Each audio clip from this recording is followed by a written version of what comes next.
Okay, it's a Saturday morning. I should be in bed, but I'm going to do a show instead. Hey, that rhymes. All right. All right, let's start the program, known as Haff in the Morning, with an extended intro.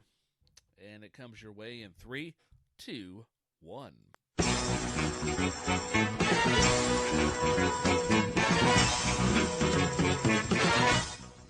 Coming up on this edition of Haff in the Morning, Chris Pine stars in a Josh Weldon election Weldon? Oh, jeez. I could just give up my geek cred right now. Let's try that again. Take 2 in 3, 2, 1.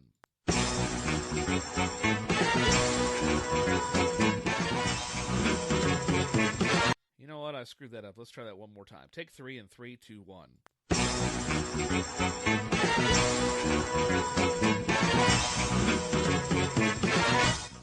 Coming up on this edition of Haff in the Morning, Chris Pine stars in a Josh Whedon election video. Google disclosed a major Windows bug, and Microsoft's not happy. Plus, NFL's Baldinger suspended for bounty remark. Details on these stories, plus a whole lot more, on today's episode of Haff in the Morning. Thank you, hero. You've saved our town. I can offer you the breastplate of Argon or the staff of Netherwind. Breastplate. Here you go, hero, and thanks again. We appreciate you. Hello, adventurer. Thank you for saving our town. I can offer you the breastplate of Argo or the staff of Netherwind. Breastplate. The staff of Netherwind. Breastplate.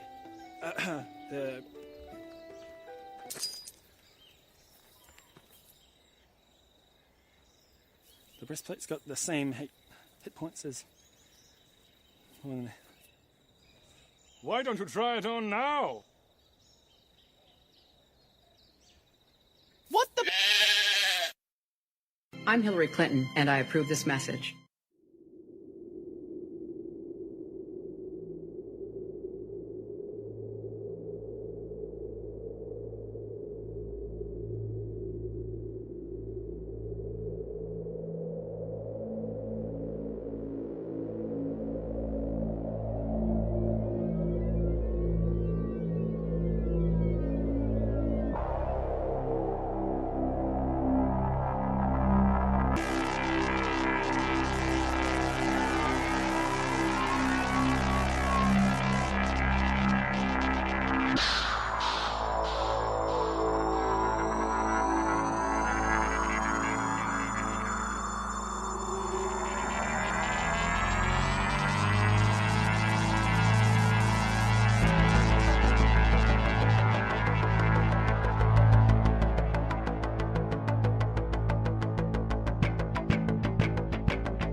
Good Saturday morning, my friends. Welcome to another edition of Haff in the Morning for Saturday, November 5th, 2016.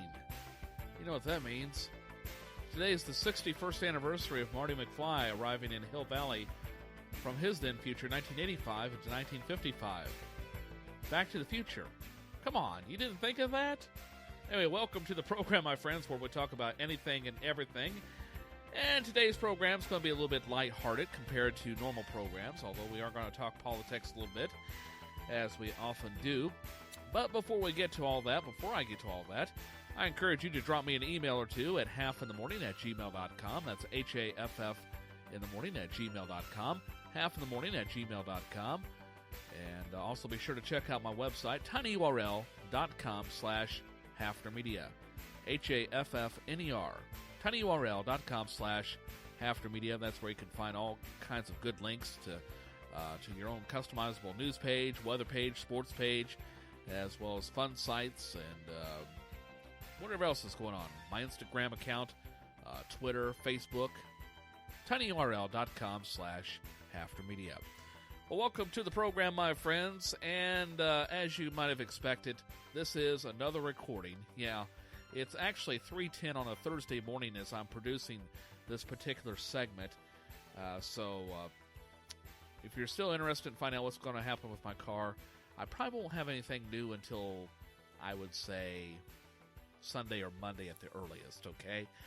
Right now, my intention is to do a live show tomorrow, but I don't know if that's going to be possible yet. We will see, because my schedule is about to get a whole lot crazier over the next several days. So that's what's going on there.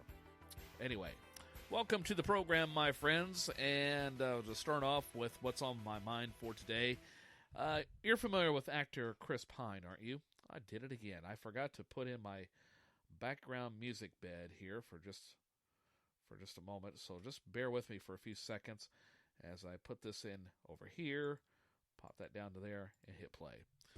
Anyway, you're familiar with actor Chris Pine. His dad, of course, played, the commissioner on Chips, or at least a higher-ranking official. Oh, anyway, Chris Pine, of course, has most famously played Captain Kirk in the reboot of the Star Trek franchise. He's also played Singing Princes and Texas bank robbers, but his latest role may be his most unhinged performance yet. Pine stars in the latest election video from director Joss Whedon's Save the Day initiative.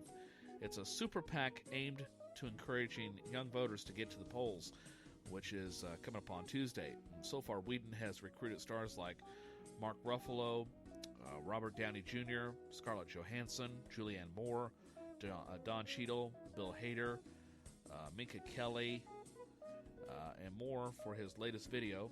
Well, Pine takes center stage as a deranged and selfish businessman. And the video unites Pine as well as the pilot of Firefly's Serenity as Alan Tudyk play a boss who introduces Leonard, a seemingly normal corporate drone played by Pine. Well, as time goes on, however, it becomes increasingly clear that Leonard is a little off-kilter as he throws raging hissy fits about healthcare plans, shuts down the entire company, and chases his female co-workers around yelling, "I'm the boss of you. I'm the boss of your whole body." Well, no employee would get away with this, the PSA goes on to explain. So why has Congress? And while it's more of a visual presentation, the audio carries along with it a pretty good message. And I'm going to play it for you right now on this edition of Haff in the Morning. I will say at first we had such high hopes for Leonard.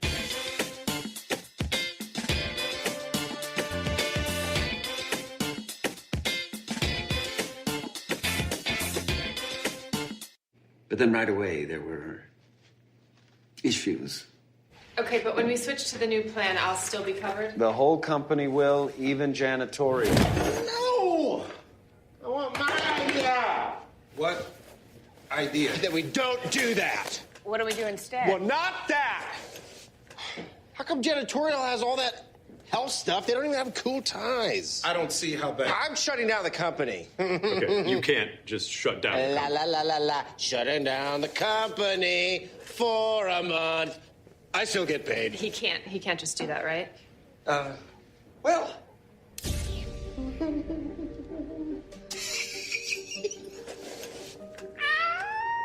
The company bylaws are... well, they're weird. Jesus. Are you okay? No, that's insane. We need to get rid of that thing. No, can't. Has to be unanimous. Microwave stays. But it's dangerous. No one wants it here. He gave me money, and he may also give me a job when I leave here. So tough titties. All right, everybody, this is Bob. He's going to help us untangle those legal issues so we're not waiting on key decisions. Ew! I hate Bob! What? Why? Because you chose him! I want a cool boss that'll pick someone that I like. Okay, well, some of our clients can... I'm not letting anybody meet Bob, so no one look at Bob. Huh? Nobody look at Bob. Okay, there's no way he has the authority to do that. I saw you looking. What? Science isn't written in the Bible.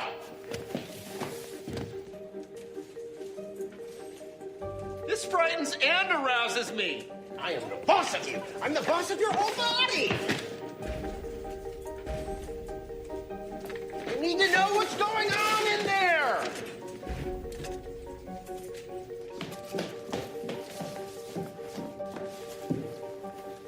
Where's the cake? Bring me the cake, or I'll wish you into the cornfield. Well, the thing is, Leonard... You can't do anything to me or my cool tie. See, we all got together, and we voted? Oh, shit.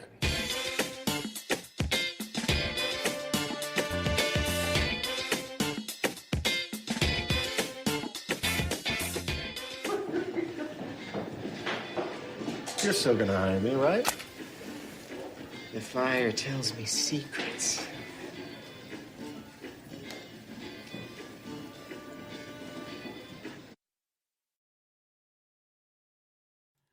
Anyway, there you have it. Chris Pine, and probably what I think is one of the best roles he's been involved with in quite some time. Well, let's see. What else is in the news? Earlier this week, Google's Threat Analysis Group disclosed a critical vulnerability in Windows in a public post on the company's security blog. Well, the bug itself is very specific. It seems to allow hackers to escape from security sandboxes through a flaw in the Win32K system. But it's serious enough to be categorized as critical, and according to Google, it's being actively exploited.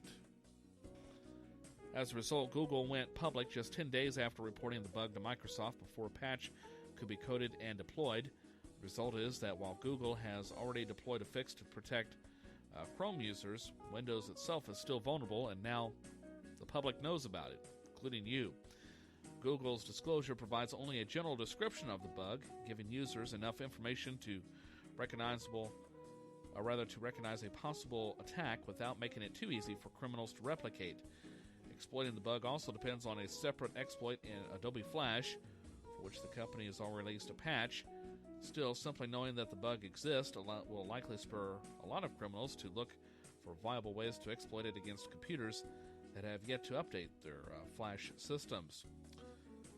Microsoft harshly criticized the disclosure, and as a matter of fact, on Tuesday, they followed up with more detail in a post by Executive VP Terry Myerson. Myerson attributed the exploitation of the bug to a group called Strontium. It's a Russian-linked group, also called Fancy Bear. Myerson emphasized that Windows 10 users browsing with Edge would be protected from the attack and promised a system-wide patch to be shipped by Tuesday, November 8th. Well, the brief grace period is in accordance with a policy Google put into place 3 years ago, allowing critical vulnerabilities to be disclosed only 7 days after they were reported to the vendor. At the same time, a number of researchers criticized the policy as overly harsh, arguing that 7 days is not enough time to properly respond to a complex vulnerability. This is the first major invocation of the policy in the 3 years since it was put into place, although Google's engineers defended it as necessary given the active exploitation of the bug. So it'll be interesting to see how that pans out. So far, I haven't noticed any abnormalities here in my system. Last week, though, that was a different story, as you well know, because went for several days without producing any podcast. And I tell you, for a fellow that's used to mass communicating in this way, it was a little unnerving. Maybe a little testy there for a little while. Well, let's see. What else do I have for you on this edition of Haff in the Morning? NFL Network's Brian Baldinger has been suspended for suggesting Eagles put bounty on Ezekiel Elliott. This is another example of a public official or someone who is out in the public, I guess, so I guess I make him a public official, not really thinking through what they're saying. Or maybe he was thinking through what he was saying, but nevertheless, it was in poor taste. And apparently, Baldinger has been suspended for 6 months without pay for suggesting that the Eagles put a bounty on Cowboys running back Ezekiel Elliott. And the punishment was handed down Wednesday. Baldinger made the controversial remark to a Philadelphia radio station before the Cowboys win over the Eagles last Sunday night. Baldinger, who played for both the Cowboys and the Eagles, has been an analyst for the NFL Network for the past 6 seasons. A former Fox analyst, he currently works on the NFL's Playbook show as well as the NFL Total Access program. But I guess for the next 6 months, he won't be doing any announcing or any formal speculation about football or otherwise. All right, and that's briefly what's on my mind on this Saturday morning. Let's see. Only 15 minutes into the program and have a lot to get to today, including news from the Missouri Net in just a little bit, assuming we have all the right connections there, along with market information for the weekend, today in history, the Writer's Almanac, Composer's Date Book, and, of course, the CBS Weekend Wrap-Up, a look back at the stories making the news this week. Right now, though, let's switch it over to Fox Radio News on this Saturday morning. My morning commentary is brought to you by the good people at Washington Federal. My wife and I choose to bank with Washington Federal for a few reasons. They're responsible with my money, which is always a good thing for a bank. They actually like face-to-face interaction, and they believe a bank should be the foundation of a healthy community. Washington Federal, invested here. Member FDIC, equal housing lender. Melania Trump is no ordinary model. Melania Trump gave a speech in Pennsylvania Thursday. Her walk-on music, The Age of Aquarius. And in that spirit, she talked about the need to be kind to each other and about the adopted country she's loved from the time she was a child in her native Slovenia. America was the word for freedom. America meant if you could dream it, you could become it. She talked of hard work, rejection, and finally, realizing her dream. After a 10-year process, which included many visas, I studied for the test and become a U.S. citizen. Donald Trump has never said exactly how he'll reform the immigration system, but he obviously sees his wife as a model of legal immigration.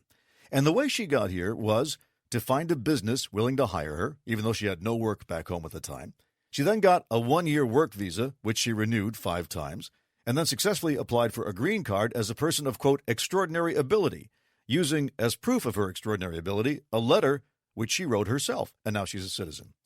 Well, around the world, there are millions of people with the same American dream she had, who are out of work as she was, and who would be delighted to write a convincing letter as she did. And if she becomes First Lady, I'm betting one of the first things she'll see from her East Wing window will be thousands of signs saying, I am Melania. Fox News Radio, I'm Pam Puso. As the race for the White House enters the final stretch, both campaigns are making their closing arguments. You have nominated a man for president who never quits, who never backs down. Donald Trump's running mate Mike Pence moments ago in Holland, Michigan. Both Trump and Hillary Clinton starting their days in Florida. Clinton getting some help from celebrity A-listers as she tries to get voters to the polls. Last night, Clinton had Jay-Z and Beyonce help her campaign in Cleveland. They tried energizing a mostly young African-American crowd. Finally, tonight, Katy Perry will lend her star power at a Get Out the Vote event in Philadelphia with Hillary Clinton. So much of it now at this point for the Clinton team and also for the Trump team is really getting out your key constituencies. Fox's Mike Emanuel. Trump says he doesn't need famous people to fill campaign events. I didn't have to bring J-Lo or Jay-Z. The only way she gets anybody. Just me. No guitar, no piano, no nothing. Trump at a rally last night in Hershey, Pennsylvania. He'll rally this hour in Tampa, Florida, then hit 3 more states in 3 time zones. With little time to spare, federal officials are hoping to quell questions about the credibility of the election process. Cybersecurity attacks are a concern going into Tuesday, but U.S. officials aren't too worried about hackers actually changing votes on Election Day simply because of how decentralized our voting system is. Polling places are spread across the country, and voting machines are not connected to the internet. Fox's Garrett Tenney. What officials are concerned about is the potential for hackers to undermine confidence in our election system. It's been a bloody day in the Iraqi capital where police say 4 separate bombings have hit neighborhoods in Baghdad, killing at least 10 people and wounding some 37 others. No one has claimed responsibility. Fox News Radio, fair and balanced. Insult women. It's all talk. Well, here we go again. It's really bad judgment. Issues, not insults. She should be ashamed of herself. The time for talk is over. Now it's America's turn to make its voice heard. Fox News Channel has election night covered, fair and balanced, up-to-the-minute exit polls, breaking race results and powerful analysis from the best team in politics. Plus, it all happens live from our new state-of-the-art studio. Fox News Channel has election night covered because we are America's election headquarters. In-depth, insightful, intelligent. Get it all. Tune in 10 a.m. Eastern to Sunday Morning Futures with Maria Bartiromo on Fox News Channel. Every Sunday, Maria's sitting down with the biggest players in Washington and Wall Street, asking the tough questions and bringing a new perspective on the nation's most pressing issues. Every Sunday, tune in 10 a.m. Eastern to Sunday Morning Futures with Maria Bartiromo on Fox News Channel. Don't miss it.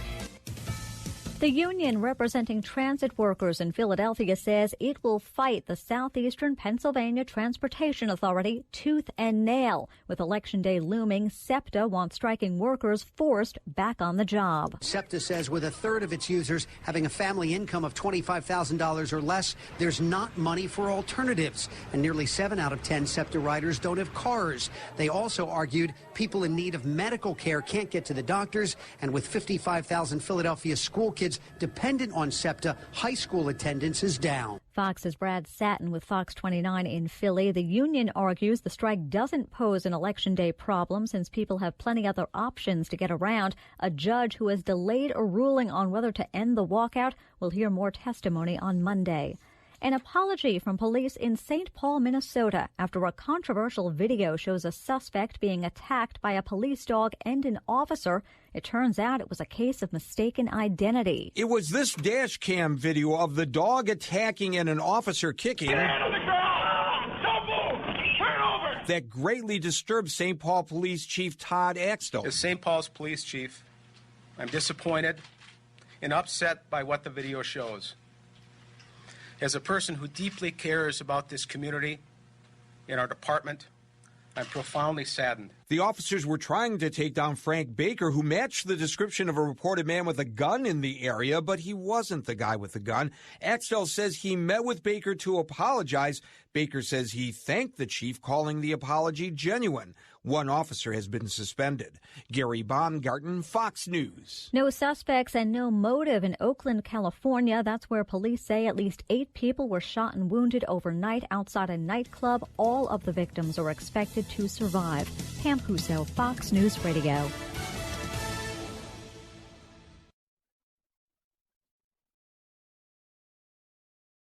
The Osgood File. This is Charles Osgood. Many kids across this country would love to have played competitive sports, but couldn't because of money. That's what it boils down to, says our CBS News colleague James Crawford. For a lot of these kids, Go.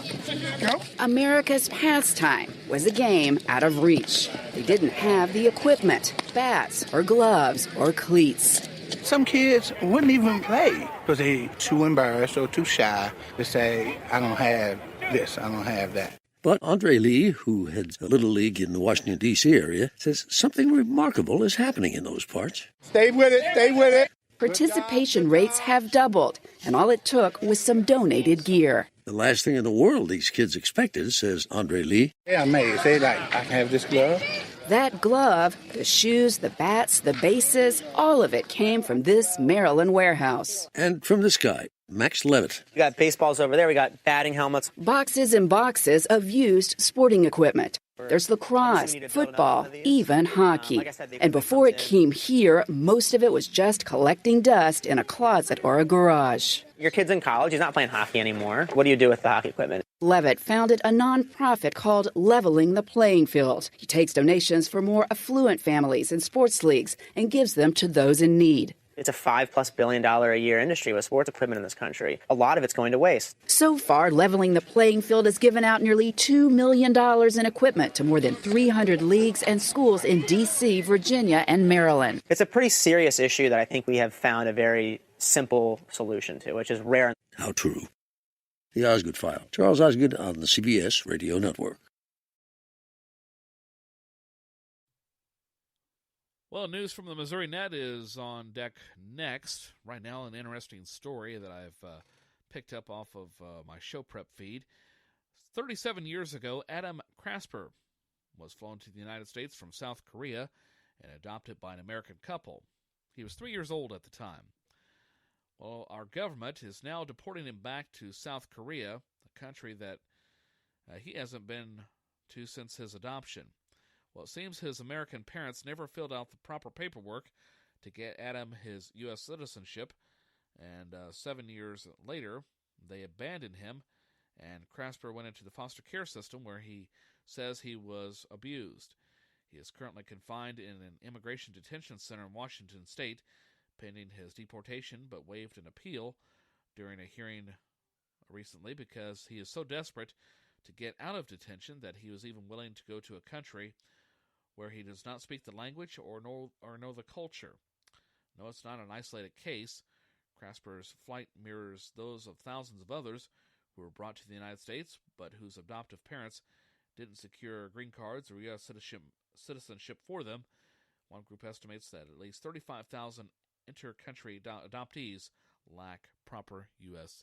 citizenship.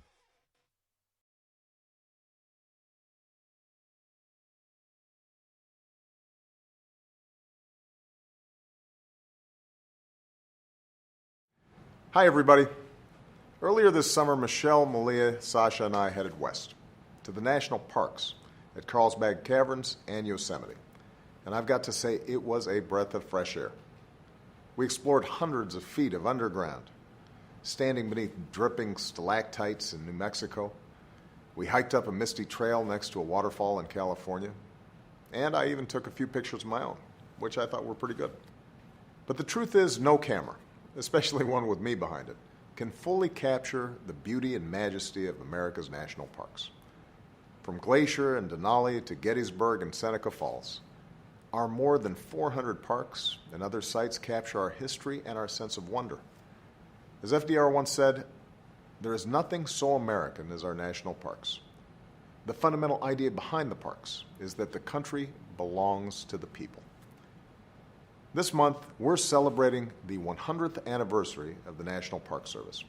And I want to encourage all of you to find your park so that you and your family can experience these sacred places too. If you're a military family, you can even get in free through Michelle and Joe Biden's Joining Forces initiative. And if you've got a fourth grader in your family, you can get a free pass too by going to everykidinapark.org. I hope you do, because all across the country, the National Park Service is preparing for a big year. We're revitalizing a grove of giant sequoias in Yosemite, repairing the Lincoln Memorial, and enhancing the iconic entrance to our first national park at Yellowstone. As president, I'm proud to have built upon America's tradition of conservation. We've protected more than 265 million acres of public lands and waters, more than any administration in history. We've recovered endangered wildlife species and restored vulnerable ecosystems. We've designated new monuments to Cesar Chavez in California and Pullman Porters in Chicago, and the folks who stood up for equality at Stonewall in New York, to better reflect the full history of our nation. And we've got more work to do to preserve our lands, culture, and history. So we're not done yet. As we look ahead, the threat of climate change means that protecting our public lands and waters is more important than ever. Rising temperatures could mean no more glaciers in Glacier National Park, no more Joshua trees in Joshua Tree National Park. Rising seas could destroy vital ecosystems in the Everglades, even threaten Ellis Island and the Statue of Liberty. So, in the coming years and decades, we have to have the foresight and the faith in our future to do what it takes to protect our parks and protect our planet for generations to come. Because these parks belong to all of us, and they're worth celebrating, not just this year, but every year. Thanks, everybody. Have a great weekend, and see you in the parks.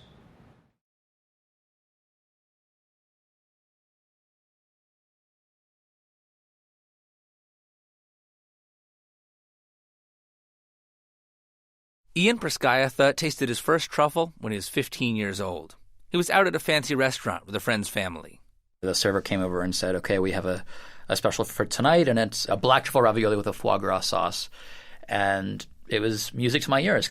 So I should explain why a 15-year-old boy was this excited by black truffle ravioli. Ian's family had moved to the country, and Ian had started learning to forage for mushrooms. And for foragers, truffles are almost mythical. They're really hard to find. They grow underground. They're only found in the wild. Nobody has ever figured out how to cultivate them. And nobody has figured out how to make anything else taste or smell quite like that. There's only one thing that tastes and smells like a truffle. And, of course, truffles are ridiculously expensive. Ridiculously. Ian ordered the truffle dish. You know, it arrived. It was steaming. It was amazing. There were shavings of truffle on the top. If you cut one of the ravioli in half, there were chunks of black truffle in the ravioli. I mean, it was earthy. It was nutty. It was mysterious. I mean, it was this unknown flavor that I had never tasted. That was it. I mean, it was like such a revelatory experience. You know, I can't even remember where I parked the car yesterday, but yet I remember everything about this moment. It was, to this day, the best dish I've ever had in my life. Ian became obsessed. He took all his savings and used it to buy a kilo of truffles on an Italian website. But then when they arrived, he realized he had bought way too much. So he took the extra and tried to sell it to restaurants in town. I showed up on the doorstep with this bag of truffles and a scale I had bought at Target and an invoice book from Staples. And I said, hi, I'm Ian. I have some truffles. Would you be interested in buying some truffles? And I don't know if it was the novelty of this, buck-toothed 15-year-old kid walking in the door with a bag full of truffles, but I sold them and I made a profit. And that moment is why we are standing in a walk-in refrigerator in Queens at 11 o'clock in the morning on a Tuesday, cracking open a shipment of white truffles that Ian has just flown in from Italy. So how much money is in this box? I don't know, $20,000? There's $20,000 in this styrofoam box. Yep. $20,000? That's about 8 pounds of truffles. And Ian's got to sell all 8 pounds by 5 p.m. today. That's when restaurants start their dinner rush. Also, truffles don't keep. Hi, and welcome to Planet Money. I'm Dan Pashman. And I'm Stacey Vanek Smith. Today on the show, we follow Ian as he hustles his way through some of the finest kitchens in New York selling truffles. We battle traffic, parking cops, smugglers, penny-pinching chefs, and the cruel mistress of time. Also, we try to figure out what it is about truffles that makes people pay so much for them. Support for this podcast and the following message come from Salesforce. Salesforce helps marketers get smarter about their customers and plan better campaigns that blur the lines between marketing, sales, and service, all in the name of customer success.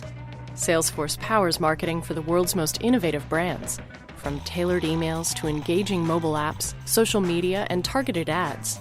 That's great marketing made by you with Salesforce. Connect to your customers in a whole new way. See a demo at salesforce.com/NPR podcast.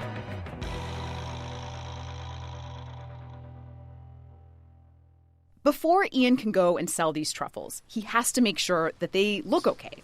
He cuts open the box, which is covered with U.S. Customs stickers. What is this moment like for you, Ian? Pure anxiety, honestly. That's because so many things can go wrong between the time the truffles come out of the ground in Italy and the time Ian gets them in Queens. They could get stolen. They could be left on an airport tarmac. The airline maybe doesn't refrigerate them properly. They could even have bugs. The truffles have already been on this amazing journey. I mean, 2 days ago, these were underground in a forest in Tuscany, and they were found using dogs that are trained to sniff them out. I'm just removing all the ice packs from the top of the box. Oh, is that the smell? That is the smell. What do you think? Oh, my God. That smell. It's not good. It's like... I love it. Burnt something. It's like burnt. To me, it's like mushrooms combined with dirty socks in a good way. What is dirty socks in a good way? Ian takes out a truffle. He holds it up to the light, smells it. It's kind of round and lumpy. It's sort of golden white. It almost looks like a Yukon Gold potato. This one is very nice. Ian looks really relieved because he's banking on these truffles for his business, Regalis Foods. White truffles are only in season for about 12 weeks. And during that time, Ian makes most of his money for the year. Ian puts the truffles into a dented styrofoam cooler covered with packing tape, loads them into the trunk of his car, and we're off. All right. You guys ready? Do it. Okay. Ian needs to sell these $20,000 worth of truffles by 5 p.m. because that is when restaurants start gearing up for dinner. Yeah, and if he doesn't do it, he's in trouble because literally every second that passes, the truffles are losing value. Right, because truffles are mostly water, and every moment that they are out of the ground, they are losing water. They're drying up. So it's like with every red light that we hit, a few pennies fall out of your pocket. Pretty much. I would say I lose about 3% a day. So if we do the math, I'm probably going to lose about $1,500 today. Just in evaporation loss. Just in the trunk. In the trunk. Do you think about that when you're sitting in traffic? I mean, I've learned not to. A few red lights later, we arrive at Peoria in the West Village. It's noon. Are we backing down a one-way street? Illegally backing, yeah. Okay. I'm going to back down the street. This guy is giving us the stink eye. So you're parking like in a red zone right now? I'm in a red zone. How much money do you budget per year in parking tickets? It's probably $10,000. $10,000 a year in parking tickets? Really? Yeah. You just park wherever you just got to park. The truffles will not wait? They can't wait. Ian jumps out of the car, grabs the styrofoam cooler, balances his scale on top of it, and we rush into the restaurant. All right, let's make it quick.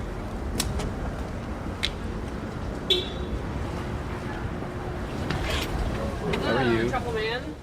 Peoria is this really romantic, kind of airy restaurant, and the chef, Christopher Cipollone, meets us in the kitchen. Ian's unwrapping the cooler right now. What are you thinking at this moment, Chef, as he unwraps? What's going through your mind? I'm pretty excited. I'm always excited by what Ian brings me. Chef Chris starts poking through the cooler, looking through the truffles. These are actually gorgeous. And we've been doing quite well with the truffles, my friend. So we're doing a simple handmade ricotta straccianati, and we just glaze it in butter and pasta water, and then just shave the truffles table side. How much is the dish? The dish is only $85. It's a steal. Dan, this blew my mind. I mean, think about it. This is like pasta and butter, which is basically what you feed a child who has the stomach flu. I mean, it is some of the cheapest food you can get anywhere. And Chef Chris is charging $85 for a plate of buttered pasta. Well, buttered pasta with truffles on top. Yes. And there is some logic to it because the idea is you want something kind of simple so that all the focus is on the truffles. You know, like you don't hang the Mona Lisa on a plaid wall, right? You put it on a white wall with a big spotlight on it. And pasta with butter is the culinary equivalent of a white wall. And how many grams of truffles go into that? 5 grams is the weight of a nickel. That is how expensive truffles are. For that amount, Chef Chris is paying Ian about $25. And he's charging his diners about $85. That is a $60 markup. That's a powerful food right there. Yes, it is. And Chef Chris says people are happy to pay this amount because truffles are special. You can't get them all the time. Most places don't have them. And they're just excited to have this experience. Do you have customers come in especially because they want truffles? Yes, definitely. Every year, people kind of love to see what we are doing with truffles this year and what kind of preparations we're doing. And Chef Chris buys just under a half pound of truffles, which is, just a few truffles, each one the size of a racquetball. We peeked over at the bill. That's a lot of money for truffles. $967. It'll be gone in a couple of days. It's all good. Those few truffles will make about 40 plates of pasta. And the profit from those plates of pasta will be more than $2,000. So this whole time that we're talking to Chef Chris, Ian is texting madly on his phone, glancing toward the door every few minutes, tapping his toe on the floor. He hasn't even sold a pound of truffles yet. And we got 4.5 hours to go until the restaurants start dinner service. Ian packs up the truffles, and we're off. That's it. Wow. In and out. You guys are efficient. Yeah, totally. See you guys soon. Bye. And no ticket. No ticket. The next deal went down literally on a street corner. Ian pulls over. Private chef of a wealthy family comes out. They pop the trunk. She goes through the truffles. And within a couple minutes, another sale. How'd it go? Good. Over 4,000 sold. $4,000? Yeah. Between the private chef and Peoria, Ian has sold $5,000 worth of truffles. But he still has $15,000 more to sell. So we drive to the house of a hedge fund billionaire. Ian jumps out of the car, sells him a pound of truffles. Yeah, I guess, he's got to put it in his coffee or something. You need that. Yes. By now, it is 1:30, and the dinner rush starts in 3.5 hours. Almost there. So how are we doing so far clockwise? We're a little behind. The whole time we're with Ian, he is just in the zone. I mean, he's texting, he's driving, he's making deals on the phone and in person. The guy just has so much focus.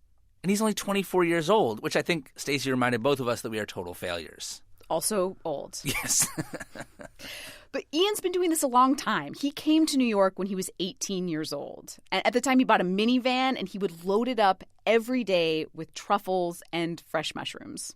I would drive around to restaurants and beg chefs to come out to the van and take a look at what was inside my van. I was working 16-hour days, like hustling, and, I had so much stress. I was losing hair, and I had this weird, acne, flare-up, and I was embarrassed to, go outside, and I would just make an entire vat of macaroni and cheese and basically just, watch Netflix and, cry myself to sleep on weekends, and it sucked. Things are much better for Ian these days. In fact, this year, he is on track to make $6 million in sales. And the whole time we're driving around with him, I was just so struck by the contrast between those huge dollar figures that we keep seeing and hearing and just the ragtag nature of the operation itself. I mean, he's got these styrofoam coolers in the back of a rental car because his other car broke down. He's 24 years old, sort of unshaven and looking somewhat sleep-deprived. And so he has, more in common, it seems, with a mid-level weed dealer than a luxury food titan. But that's what he is. I mean, he just signed a multi-million-dollar deal with Williams-Sonoma to sell truffle salt and truffle oil. But Ian told us he is never going to stop doing this fresh truffle hustle. It is the centerpiece of his business. It's how he makes most of his money, and it's how he keeps up his relationships with the best chefs in New York, relationships that he made when he started selling mushrooms out of his minivan. In fact, one of his first customers, who used to buy things out of his minivan, is where we are headed next. That is Lure Fish Bar, and the chef is a guy named Josh Capon. This is one chef that loves to bargain. So what's your strategy going in a situation like this? Maybe start a little high, see what he says. All right. We're double parked. We're going in. All right, fingers crossed, no tickets. The restaurant's packed. It's the middle of the lunch rush, so we wait a little while for the chef to come out. Ian sets down his cooler. He's still texting. And then finally, the kitchen door is open, and the chef comes out. Hey, Josh. How are you? What's up, buddy? My name is Josh Capon. We are here at the legendary Lure Fish Bar with my good buddy Ian. Ian's actually in my phone as Ian Truffle Boy. Chef Josh starts inspecting the truffles. It's always a pleasure to see him, and what exciting, beautiful, and in this case, gorgeous smelling white truffles from Piemonte, Tuscany. Tuscany, one of the truest, beautiful pleasures of the world. I went there on my honeymoon. I stayed in a castle. It was stupendous. And just smelling these white truffles, I'm transported back to that castle with my wife where we drank champagne with fresh peaches off the trees and made love in the forest together amongst the hogs. Is this for radio or TV?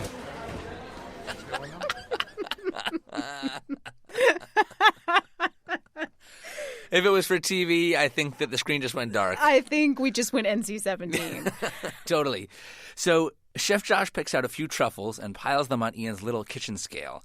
And then they both start punching numbers into their own calculators on their phones. I say we knock this number down to $1,200 even. All right, we'll do it. $1,000 even. I can't say $1,000. Come on, $1,100. I can't. at the same time. Look at that, look at that. Ladies and gentlemen, $14 just came off the bill. Amazing. Chef Josh buys 5 truffles for $1,200. Yeah, and they fit in his 2 hands. Chef Josh tells us he plans to serve them on a lobster risotto later tonight and on this special cheeseburger that he makes at the burger place across the street. It is a $68 cheeseburger, which he says has gotten quite a reputation. You got to just come have the white truffle burger at Burger and Barrel, and it'll literally blow your mind. We rush back to the car. Ian still has about $12,000 worth of truffles left to sell, and it's 2:30. Our next stop is Minetta Tavern. It's a well-known, pretty high-end place in the West Village.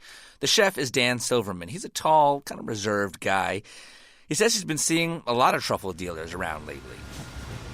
Are there a lot of people who sell truffles? Oh, my God. Yeah, there are. This time of year, people just wandering off the street with, like, checkered cloth bundles full of truffles. There's just, like, random people always, every year. Smuggle them, yeah. Probably. I like to buy from the people that I know.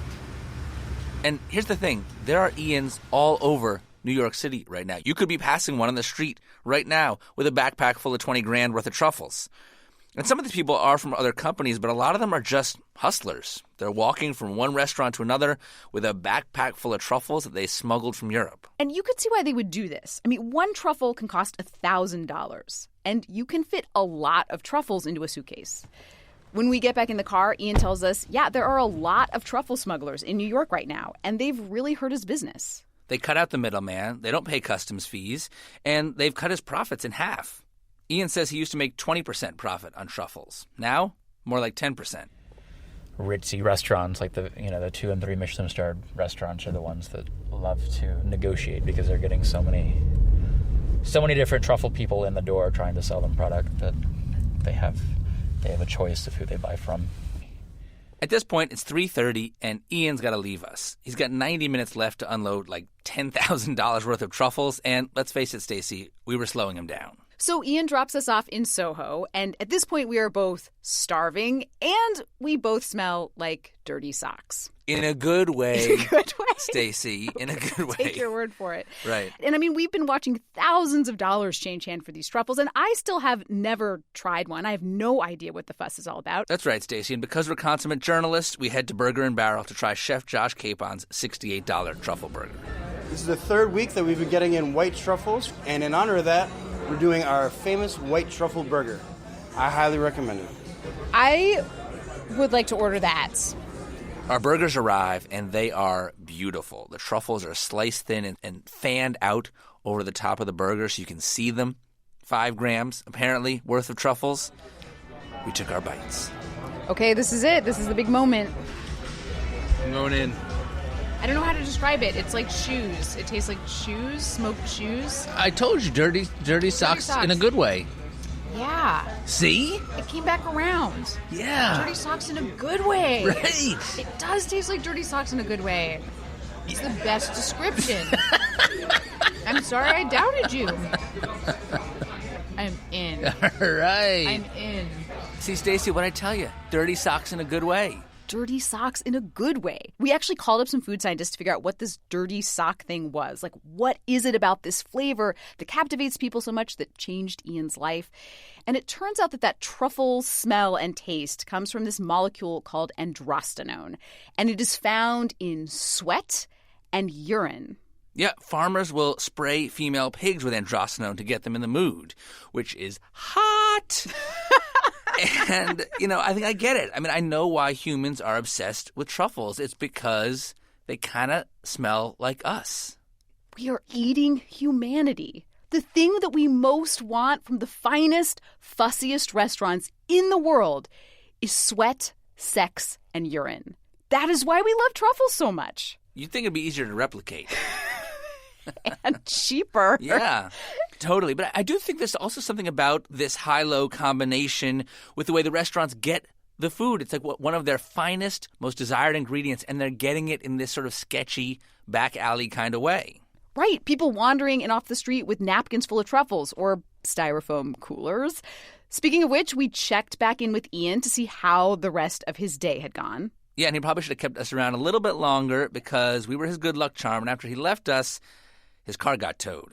With $5,000 worth of truffles in the trunk. Right, which is like your car getting towed with $5,000 worth of cash in the trunk. Cash that is disintegrating. Right. But this is where all of Ian's calls and texting that he'd been doing all day paid off, because he'd actually been taking orders from chefs all over the country for any leftover truffles he might have. So as soon as he got his car out of the impound lot, he sped to the FedEx office at JFK Airport. And in Ian's world, this is a buzzer beater, because there in the parking lot, he packed up the truffles and got them sent out just before the final FedEx deadline. Which means that if you recently ate truffles in Chicago or LA or San Francisco, it's quite possible that they were packed up in the trunk of Ian's car. Dan, I had so much fun reporting this story with you, and you do stuff like this all the time on your podcast, The Sporkful. Yeah, so The Sporkful is a podcast where we obsess about food to learn more about people. One of our recent shows was all about a food called pork roll, also known as Taylor ham. It's an iconic food in New Jersey, but people there have been fighting about it for 150 years. So we find out why. And if you want some light reading, Ian actually has a book coming out. It is called Truffle Boy. It comes out in February, and you can pre-order it now. It's all about his business hustling truffles all over New York. We also want to thank Helen Hollyman from the website Munchies, who introduced us to Ian, and smell scientist Avery Gilbert. We always love to hear what you think of the show. You can send us an email, planetmoney@npr.org, or you can find us on Facebook or Twitter. Today's episode was produced by the wonderful Elizabeth Kulas.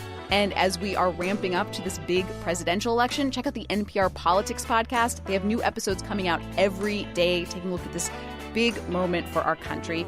You can find that on NPR One or wherever you get your podcasts. I'm Stacey Vanek Smith. And I'm Dan Pashman. Thanks for listening.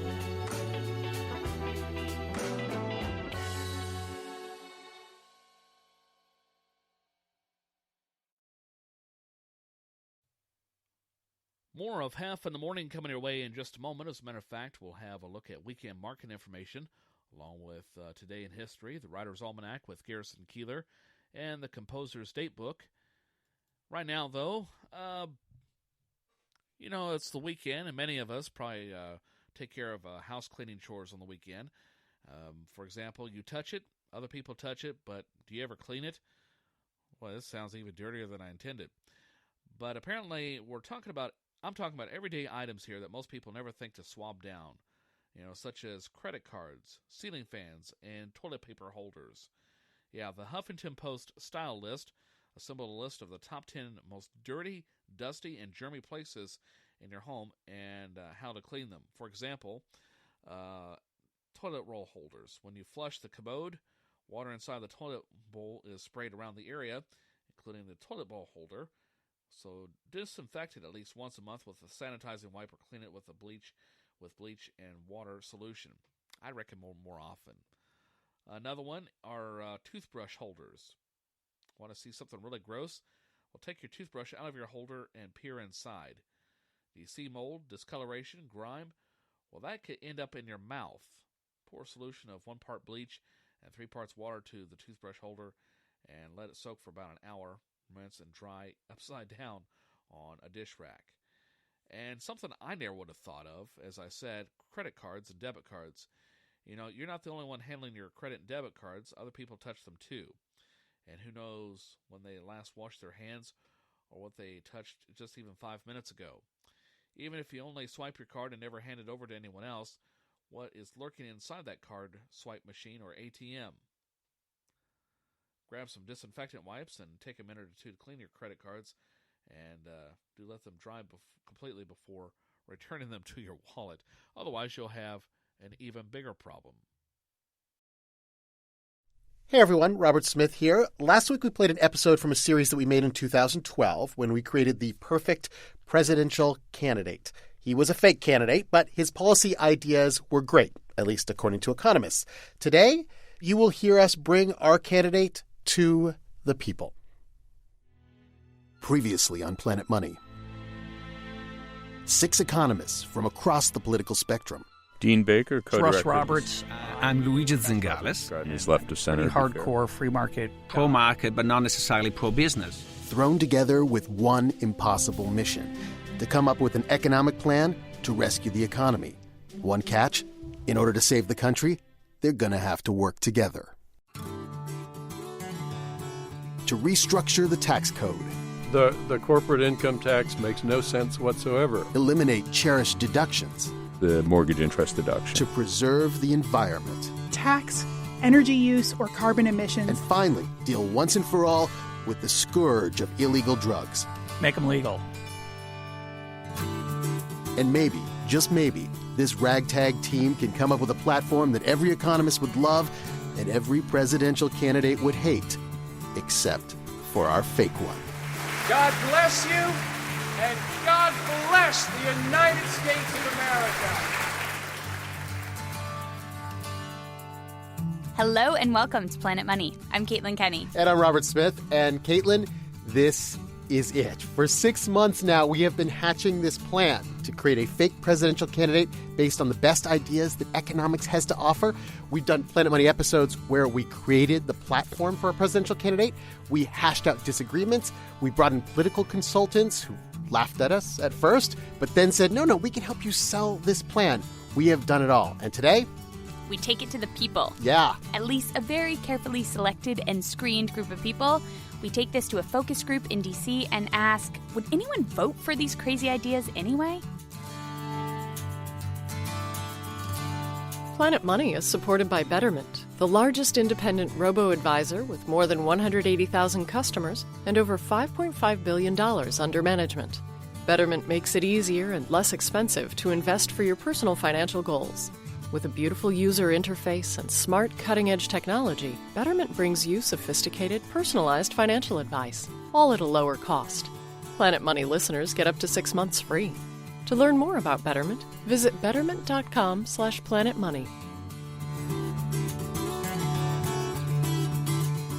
In order to see what real people think, you have to go to a very fake place. We're in Washington, D.C., in this very generic office tower. Probably one of the blandest conference rooms you've ever seen. And that's actually intentional because this is where they do the focus groups. And nothing is supposed to be controversial here. It's supposed to be very bland, nothing to distract real voters from their real opinions. You want pure information in this room. And I got to say, it was pretty sweet. We got to sit behind this two-way mirror looking into the conference room, and we watched as they led 10 independent voters in. And it was cool because we could see them, we could hear everything they were saying, but they couldn't see us. Well, thanks everybody for coming out. We'll try and this is something that you never get to do in real life. Listen to a bunch of people talking about you, talking about Planet Money, talking about our economist ideas, and they have no idea that we're listening to them. I feel like I'm eavesdropping on my friends. Another thing that's weird is that the people in the focus group, they're in this sterile room. It's really bright, but we're here behind the glass. It's dimly lit. There's some rows of seats. We have free drinks and all-you-can-eat M&Ms. It's kind of like being in a movie theater. Ipsos Public Affairs in Washington, D.C. kindly agreed to let us borrow their focus group for the night. Michael Gross is the moderator, and he told us what to look for. He says you're basically looking for something called resonance, which is not only what people say, but what they don't say. Part of the beauty of focus groups and having people, be able to see them is you can see the small little visual and physical cues. Like what? You'll see people, kind of cocking the head, maybe start to nod a little bit. Like, I get the concept, and yes, I like it. So I should be taking notes on that? I should just be watching for that, or? Yeah, you should be watching for visual cues. Oftentimes, you'll see people, if they're not really interested in something, they'll push back from the table a little bit, or they'll cross their arms in front of them, which means they really don't care about talking about that kind of subject. We move our chairs up about 2 inches from the glass so we can catch every facial expression. Yeah, and Julia Clark, who runs the political team at Ipsos, sits next to us. And Michael, the moderator, goes into the room with the focus group, and he hands out our plan. So everything we've worked on over the last 6 months is now a stack of papers. And each page has one idea, one item of the presidential platform on it. And he encourages the focus group to start going through it with a pen. He asks them to cross out what they don't like and circle what they do. There was a lot of crossing out. The first idea is one that our economists from across the political spectrum loved. It's to get rid of the mortgage interest tax deduction. Now, if you own a home, you can write off a big chunk of your mortgage on your taxes. Our economists say what this really is a huge government subsidy for people who happen to own rather than rent. Michael read off some of the arguments for eliminating the deduction. Mortgage interest deduction is an extremely regressive form of taxation and is extremely perverse. That we shouldn't be helping Bill Gates or whoever subsidizing them to get an expensive home. Rich people get a larger subsidy, which causes the price of houses to increase, making homes less affordable for poor people. And what they don't know is those are actual quotes from previous shows that Planet Money has done, but he's just reading them off. And people, when they hear this, they shake their heads. Like, they hate everything he's saying. On the left side of the table is a well-dressed older woman. Her name is Irene. We have a briefing book that tells us about all the participants here. And this tells us that she has a high school education. And although it doesn't say it, we can tell the woman owns her own home. 3/4 of your mortgage goes to interest. So if they eliminated that deduction, it would be like you're throwing your money out the window every month. If you didn't get that deduction, get something for it. Once people start talking about this, you can pretty much tell who owns a home and who doesn't, because the homeowners hate this idea for a very simple reason. The amount that they pay in taxes is going to go up. That is inevitable. And then the moderator explains another argument about eliminating the mortgage interest tax deduction, and it's this. This deduction, this subsidy by the government, actually makes the price of homes too high. If you eliminate it, then the price of homes will actually go down. And you can see people just look terrified at this prospect. Yeah, Marilyn M., we know from our book that she makes under $25,000 a year. She has some college education, and she seems to sway the group when she speaks. They really listen to her. She hates it. If housing prices go down lower, this is going to be very dangerous, especially for a society that's top-heavy with baby boomers that are aging. There were actually economists that came up with this. I just want to read you a couple of comments. People actually made a sour face when the moderator said the word economists. They had this visceral reaction oh, economists. And this was something our political consultants warned us about. They were like, listen, no one's going to care that economists designed this plan. People don't particularly like economists. It turns out they were right. Yeah, and it gets worse because it turns out it's not just the economists they hate. They hate the very language that the economists use to help sell the plan. Even the words are turning off the voters. There was one young woman, Ava A., and she jumped in to say that she hated one particular word that she heard, eliminate. I feel like anytime you eliminate something or get rid of it, it's going to backfire in a different area. There's lots of nodding now around the table. Julia from Ipsos, she leans over to us as soon as she hears this. She says, listen, this kind of thing from a focus group participant, this is exactly what the political pros are listening for. If they hear this, they might not want to use the word eliminate. Those words scare her, and they wouldn't want to use those words in a communication because it would be off-putting, perhaps to her, perhaps to people from her demographic. I want to strongly moderate taxes. This is why candidates sound the way they do oftentimes, because their statements have been focus grouped to death. And it does mean they modulate their own opinions so strongly to try to line them up with American voters that some of probably their own true views are lost. I think that's almost certainly the case. And it's the challenge of focus groups. They're useful, but to what extent do you want to react to them, and to what extent do you want to fly in the face of public opinion? I mean, it's a balance for politicians to deal with. It's better to know now than later. Absolutely. Even if you're going to stick to your guns and say something unpopular, at least you know how people are going to react, and that's useful too. It's not just the words that people hate that the pros are listening for. They're also listening for the way people describe things, the language that they use. Because what better way to appeal to the average voter than to use something that came out of their own mouth? Julia says that when you see those ads that feature this real person or that real person, some of those people actually came out of focus groups just like this. Yeah, that's what we were kind of hoping for. But at least when it comes to the mortgage interest tax deduction, there were no nice words. We're not going to have that option. Okay, so quick show of hands, how many of you would vote for a candidate that had this as part of their economic policy? Without specifics? With no specifics? As written. Absolutely not. Nope. Okay. Nobody raised their hand. Nobody in the entire room. Person. Oh, no. I'm scared. Blank number one, they hate it. Yep, no one supports eliminating the mortgage interest tax deduction. Not a single person. And this was just the start of it. It was a long night. People either hated the plans or they didn't understand them. Sometimes it was both. Yeah. So as the moderator is going through our list of ideas, vote after vote turns against us. The Economist had this idea about taxing health benefits. That's rejected almost immediately. Another idea, which was to move away from an income tax to more of a consumption-based tax, kind of like the VAT they have in Europe, that's dismissed as weird and vague, two actual words used by focus group participants. Another plank in our platform was eliminating the corporate income tax. The Economist argued it taxes something we want to encourage. Corporations making a profit, we want them to reinvest the money so that they can go out and hire people. Yeah, when people argue that we should have a high corporate income tax, what they're really saying is we want to soak the rich. We want the rich to pay their fair share. And the economists argue just don't do that through corporations. If you want to tax rich people, then tax rich people. Leave the corporations to create jobs, and if they pay out of their profits to their shareholders in dividends, then you can tax it. But this idea, it gets Steve to lean forward. He's sitting at the end of the table, college-educated, middle-aged, and he just isn't buying it.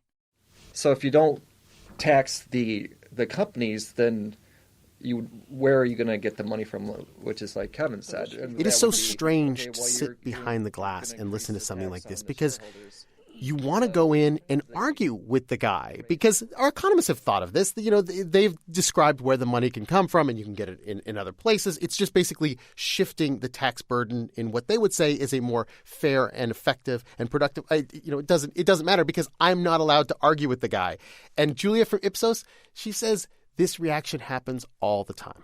And you've got a client behind the screen and the message testing is going badly. It's all that you can do to keep that client from marching out of this room into the focus group room and explaining to Joe from Cincinnati why his position is wrong.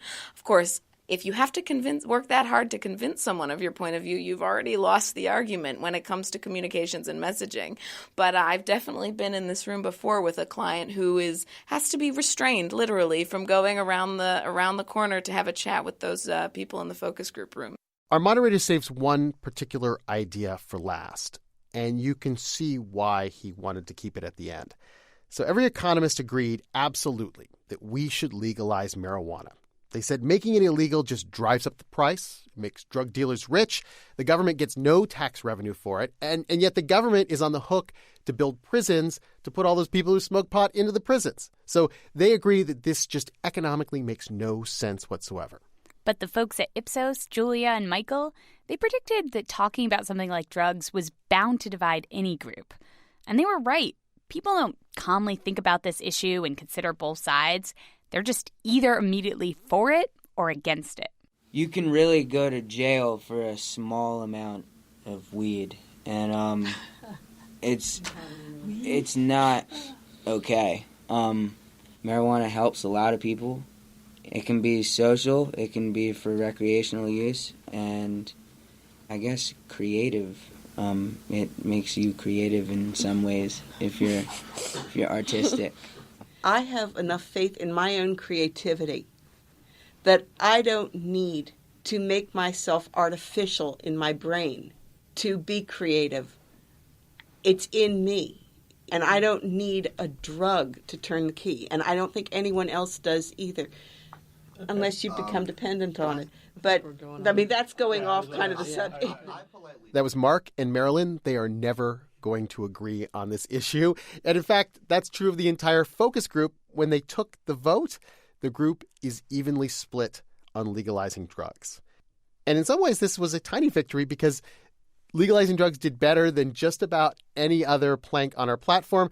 But you cannot build an entire campaign, one approved by economists, on legalizing pot. It's just not going to work. But little did they know we had our secret weapon. Yes. We have been talking for weeks to political consultants, to advertising experts, to the best in the business. And we've said, listen, we know these ideas are going to be a tough sell. What do you got for us? Help us convince people that they would vote for this candidate. So we told the moderator, bring out the ads. Okay, picture a guy in a casual shirt. He's talking straight to the camera. He's standing in front of some out-of-focus foliage, and he's going to talk about the Economist plan. Now, our moderator just read out the copy to the focus group, but we're going to do it with an actor. Listen. Courage. Common sense. I know that to fix our economy, we need some hard truths. Legalizing marijuana would save billions in law enforcement and prosecution, add to the tax base, and stop making drug dealers rich. My bold jobs plan would end the corporate income tax so American companies can reinvest and create American jobs. It's about hard truths. It's about change. It's about time.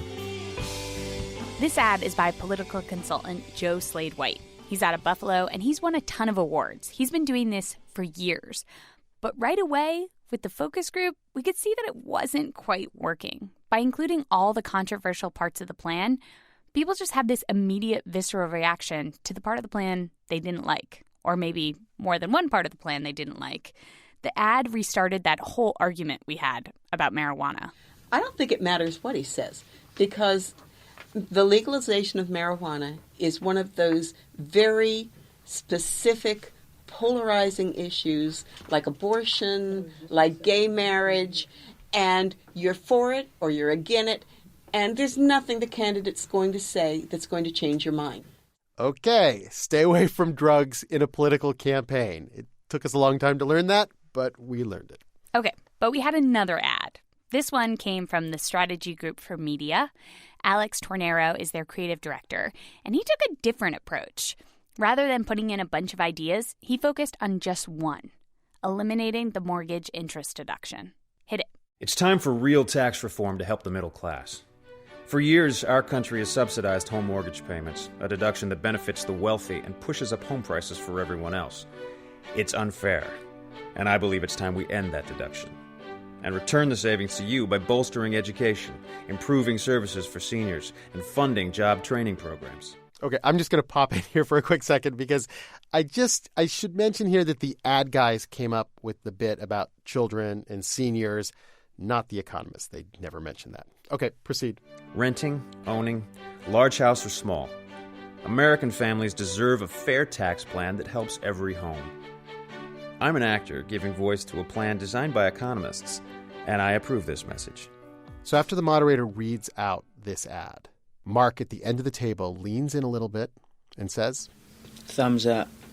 Seriously, they liked it. Now remember, every single person voted against this when we use the economist language. Now, even Marilyn, the one who was so concerned about house prices for baby boomers, even Marilyn kind of liked it. I think that it's an effective ad. So we're feeling pretty good. We're thinking we are actually going to pull this off. With the help of these experts, we're going to convince people that these are ideas they would actually vote for, things that they like. Yeah, no. Yeah, it turned out the effect was fleeting. After the focus group wrapped up and people were heading out, I pulled Marilyn aside and said, "Tell me more about how you really liked that ad." And she said that although she liked the part about fair taxes, she said the ad left you with a big question. Wait a minute. What are they eliminating? How does that help? But in that quick moment, it feels good. And I guess this is why political advertising gets a bad rap as manipulative. But I was thinking, there is a serious point here, which is if you can make someone feel good about an issue, even for a quick moment, then maybe they can consider an idea that otherwise they would have completely shut out before. So the whole thing, the emotional content, the kids, the seniors, they're stressing a fair tax plan, a fair tax plan. In some ways, all we did was to open just a tiny door, open a door that says the mortgage interest tax deduction, we can at least just talk about this. We can at least consider what the economists had to say. One small problem. Our economists, the folks who came up with these ideas, they hated it. Yeah. They spent a long time explaining the intricate logical reasoning behind their plan, and then they see 29 seconds of, let's be honest, not the most sophisticated thinking in the world. So, I called up Luigi Zingales from the University of Chicago, and he looked at the ad and he said, you picked the wrong argument. He said that we should have pointed out that by eliminating the mortgage interest tax deduction, we could lower tax rates for everyone. In the ad, you're pushing more. We can spend the money in a lot of other ways, education, this and that, which is also true, but it's not the way I will sell it. Dean Baker, another one of our economists, he liked the part about fairness. He says he uses that argument himself. But he said that perhaps we should have pointed out that the mortgage interest deduction doesn't save as much money as most people think. In other words, we could have argued instead that getting rid of that deduction won't hurt too much. Everybody has ideas after you make your ad, right? Catherine Baker from Harvard, she agreed with Luigi and Dean Baker about some of those criticisms, but she came away with sort of a bigger lesson. Perhaps, she said, she and the other economists, perhaps they should stick to the classroom where they have hours and hours and hours to explain this stuff. From an academic perspective, where we try to spend a lot of time going into the details of the pros and the cons of things, that just doesn't seem compatible with the 30-second soundbite. We're going to let you decide what you think. I gotta say, though, I think we did a pretty good job encapsulating that sort of warm, fuzzy feeling you get from a political ad where you just look at the candidate and say, hey, I could talk to that guy. He looks friendly. He's not wearing a tie. Anyway, check him out yourself. npr.org/money. Yeah, I am a little bit impressed with how political the ad is. If it were on TV, you wouldn't think twice. You wouldn't think that's a radical economist plan. You would just think, oh, another political ad. But I was thinking there actually is something a little revolutionary about this whole project that we've done, and that's this. Our candidate, our fake Planet Money candidate, is not going to get a single vote. I think we can agree with that. But maybe the next candidate that comes along, a real candidate that comes along and suggests one of these economist-approved ideas, maybe that candidate won't sound as radical because he or she can say, at least I'm not as crazy as the Planet Money guy.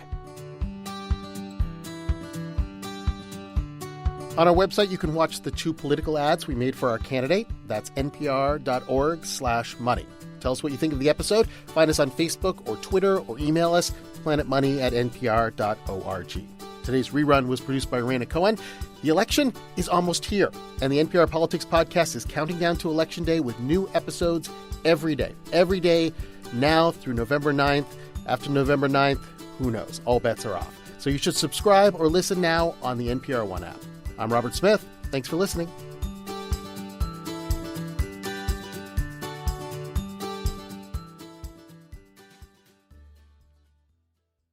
This Marketplace podcast is brought to you by Brandeis International Business School. Learn to network, study, or conduct business around the world with global dexterity, an award-winning book on stepping out of your cultural comfort zone.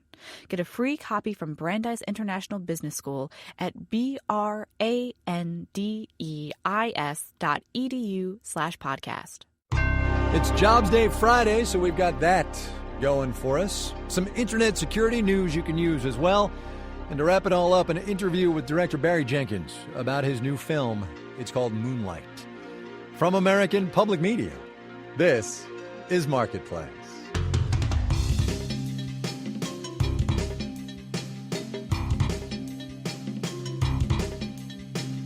In Los Angeles, I'm Kai Risnall. Friday, the 4th of November. Good to have you along, everybody. Today being the third Friday after the conclusion of the reference week, which is, should you be curious, the week that includes the 12th of the month. Yes, that was geeky. We learned this morning a net 161,000 people got jobs in this economy last month, and that the unemployment rate notched down to 4.9%. It is also, if it has somehow escaped your notice, the last Friday before Election Day, so we are going to spend the next 4 minutes or so talking about the intersection of those two things. We're going to do it with Neela Richardson. She's at Redfin. John Carney is at the Wall Street Journal, and they are both in our studios in New York City. Hey, everybody. Hi, Kai. Hi, Kai. All right, Neela, let's start with you and this jobs report. 4.9%, 161,000 new jobs, as we said. We've got a package on wages coming up afterward, and I know that's your big thing. But the good news on wages takes us to a place where maybe this growth can keep going, yeah? Yes, we finally got the Goldilocks level of employment, right? It's not too hot, it's not too cold, it's perfectly proportioned in all the right places, which is that big pop in wage growth. And so the great news is it's good, showing some momentum going into the fourth quarter.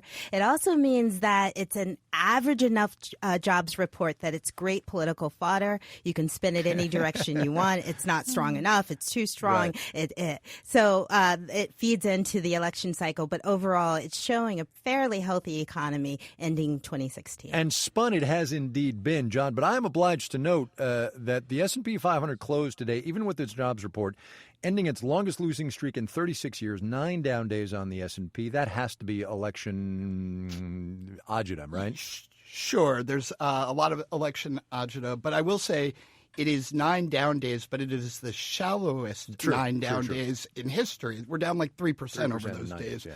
The last time we were down for 9 days in a row, I think we were down 20%. So it is there is a little agita. I do think that if it wasn't just spun by politicians, by the way, today's jobs number. There were people, Wall Street analysts, on both sides of the question of what does this mean for a Fed rate hike in December. Some people said, well, it doesn't necessarily give them the green light. And Fannie Mae's chief economist said it's a done deal. It's definitely going to happen in December. Conflicting reports on both sides. We're going to pass on the inner workings of the mind of Janet Yellen for now, Neela, and let's play it forward to what happens on Wednesday morning, assuming this thing is wrapped up Tuesday night. Whoever gets this job come Tuesday has a bunch of work ahead of him or herself to take this economy to a place where maybe everybody's feeling the benefits, right? That's right, because what's missing, what's obscured in the jobs report is the shift from manufacturing to service jobs, lower paying service jobs. And that feeds into the crux of the angst that's been tapped by this electorate. The sense that the middle class is not sharing the prosperity that's being built by corporate America is real. And whoever the next president is, they'll have to address that angst and provide a plan for moving past it. John, let me ask you basically the same question, but what happens once you throw Congress in the mix with a president who will have deep divisions behind him or her? There will definitely be a lot of deep divisions.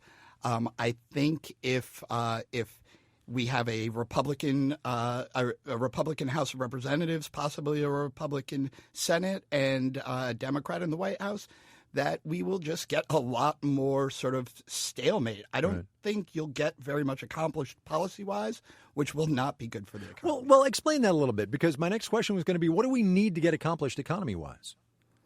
I think that, one thing that would be good would be something like a sensible infrastructure expansion plan. And that's possible if the Senate goes Democratic and you have a Democratic president, or if you get a Republican president and 2 Republican houses.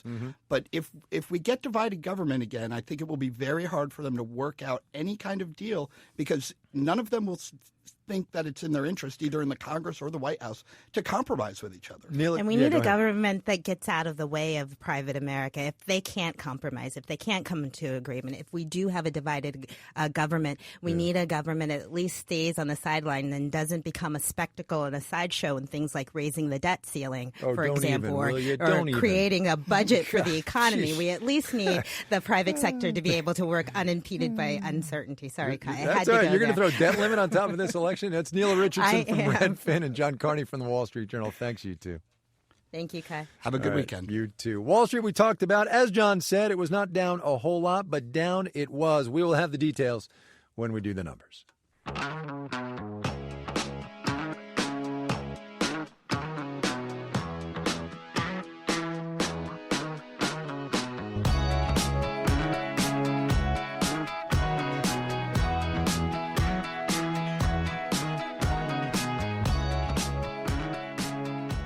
All right, so a tad more about that jobs report now. Wages, as I was talking about with Neela, specifically, and this fact from the report this morning, they are growing at their fastest rate since the recovery started 7, what feels like really, really long years ago. That's a good thing. Well, it's an okay thing anyway. From Washington, Marketplace's Scott Tong explains what's going on there. Wages grew 2.8% the past year. Really? When economists say real, they mean adjusted for inflation, which is ticking up. Lakshman Achuthan is co-founder of the Economic Cycle Research Institute. Wage gain is great. We're not going to quibble with that, and it's the best we've seen since 2009 when the recession ended. Half of those increases you're not really going to feel because you're just paying it out in rent and health care. The pay gains now are nothing like those pre-recession. Now, ordinarily, when the jobless rate is low, as it is now, bosses pay more to lure scarce workers. Not this time, says economist Brad Hirschbein at the Upjohn Institute for Employment Research. He says lots of people quit looking for jobs in the downturn, and they're just now coming back. As long as they continue to do that and they flow back in, then employers can hire people without raising wages that rapidly. And only when it gets really tight are you going to start to see much more rapid wage growth of the kind that we saw, say, in the late 90s. Another thing workers are waiting for, productivity gains. Innovation and automation help workers make more, so they make more.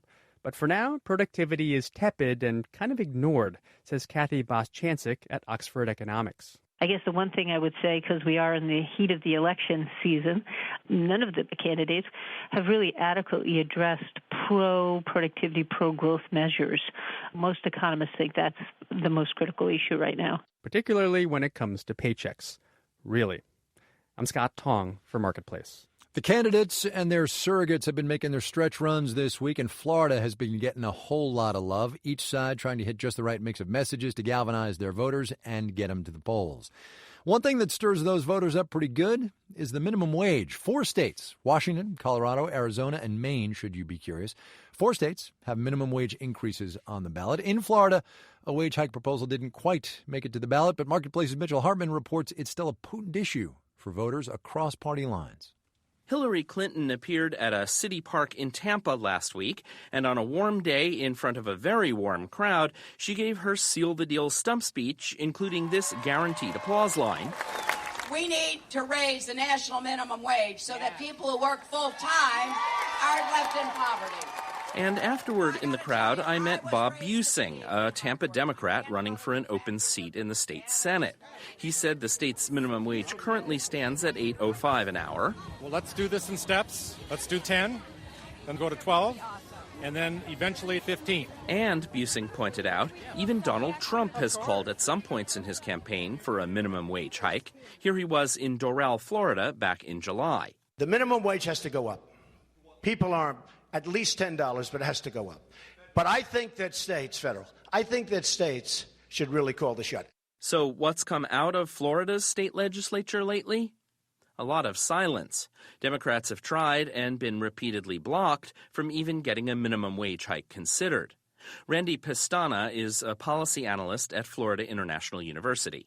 It's very difficult to move a $15 an hour minimum wage proposal in a state that the House is dominated by Republicans, the Senate is dominated by Republicans. Although some cracks have emerged recently, 2 South Florida Republicans running in new districts with a lot of Black and Latino voters came out last month in favor of hiking the state minimum wage.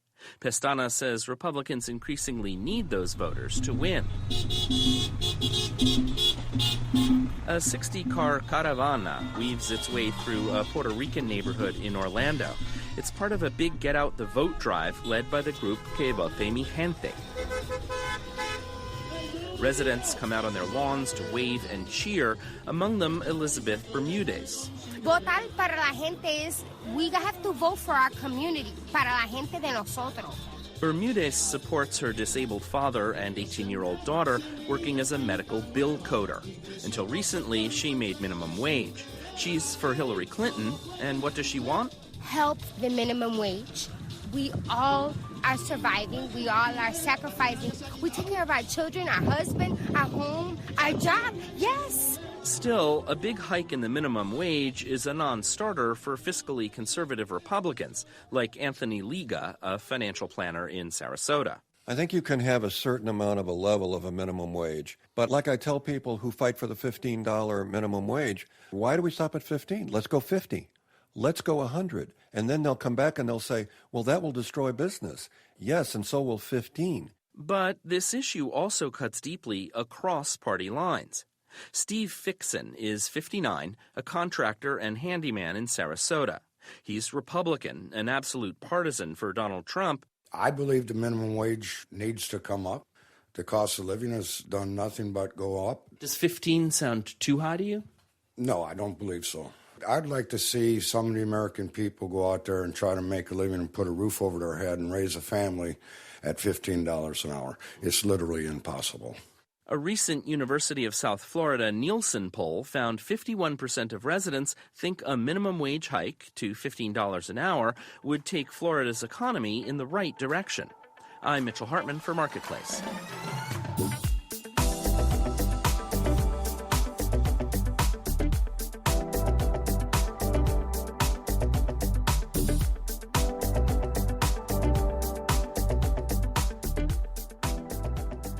Coming up. It doesn't fit the metrics of what's a studio film or what's a commercial film. Director Barry Jenkins about his new film, Moonlight. But first, let's do the numbers. Dow Industrial's off 42 points on this Friday, 0.2%, 17,888. The NASDAQ shed 12 points, 0.25%, 5,046. The S&P 500 extended its losing streak, as I mentioned, down 3 points, 0.1%, closed at 2,085. For the week gone by, the Dow off 1.5%, the NASDAQ down 2.7%, S&P 500 1.9% lower. Starbucks said the campaign is holding down U.S. sales. Nonetheless, coffee retailer beat expectations in both sales and profits last quarter. And yes, by the by, those red cups are going to be back for the holidays. Starbucks shares up 1.9%. It's the weekend, 4 days before this, oh my goodness, election, and maybe we could do something stronger than coffee. Anheuser-Busch shares rose 0.1% today. Brown-Forman, which makes Jack Daniels, up 0.1%. You're listening to Marketplace. Marketplace is supported by Zip Schedule's online employee scheduling software. Employee shift scheduling can be time-consuming for any business manager. Put aside the spreadsheets and create your next schedule in minutes.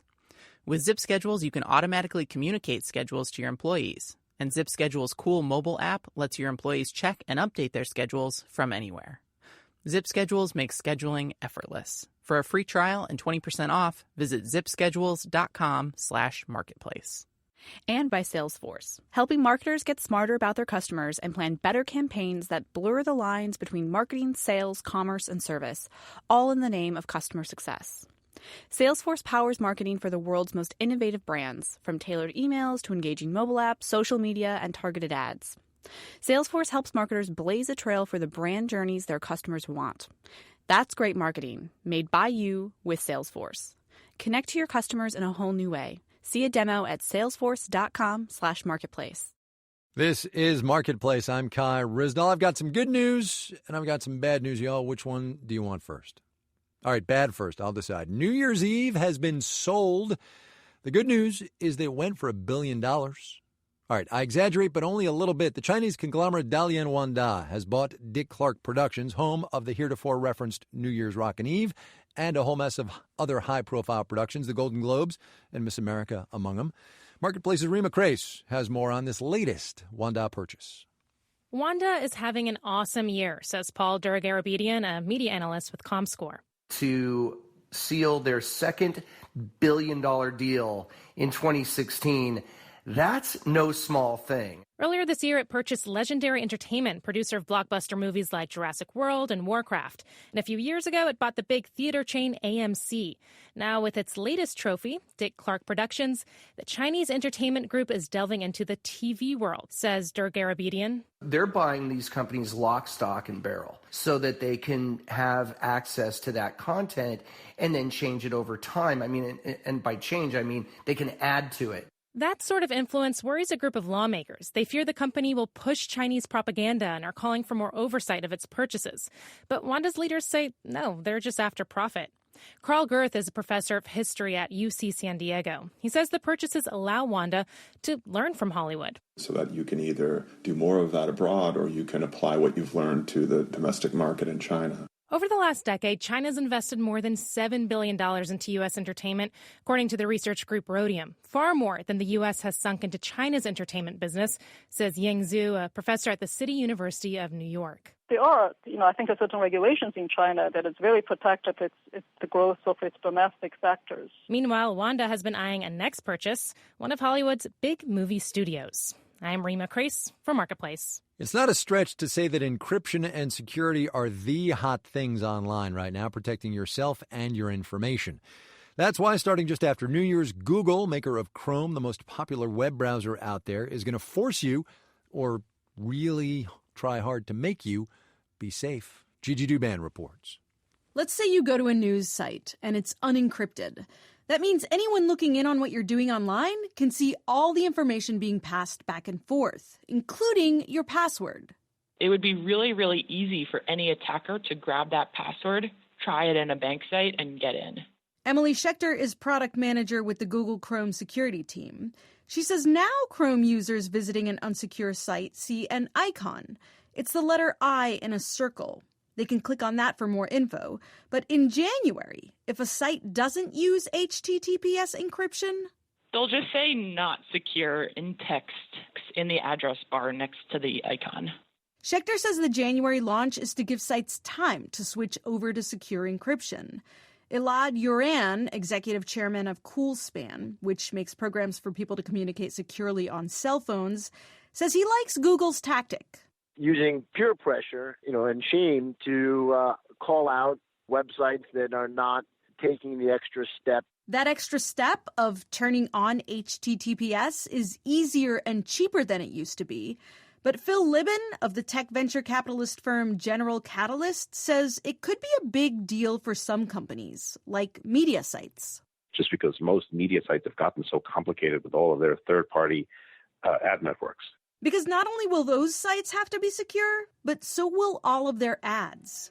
So anything that makes the internet safer is good for Google. I'm Gigi Duban for Marketplace.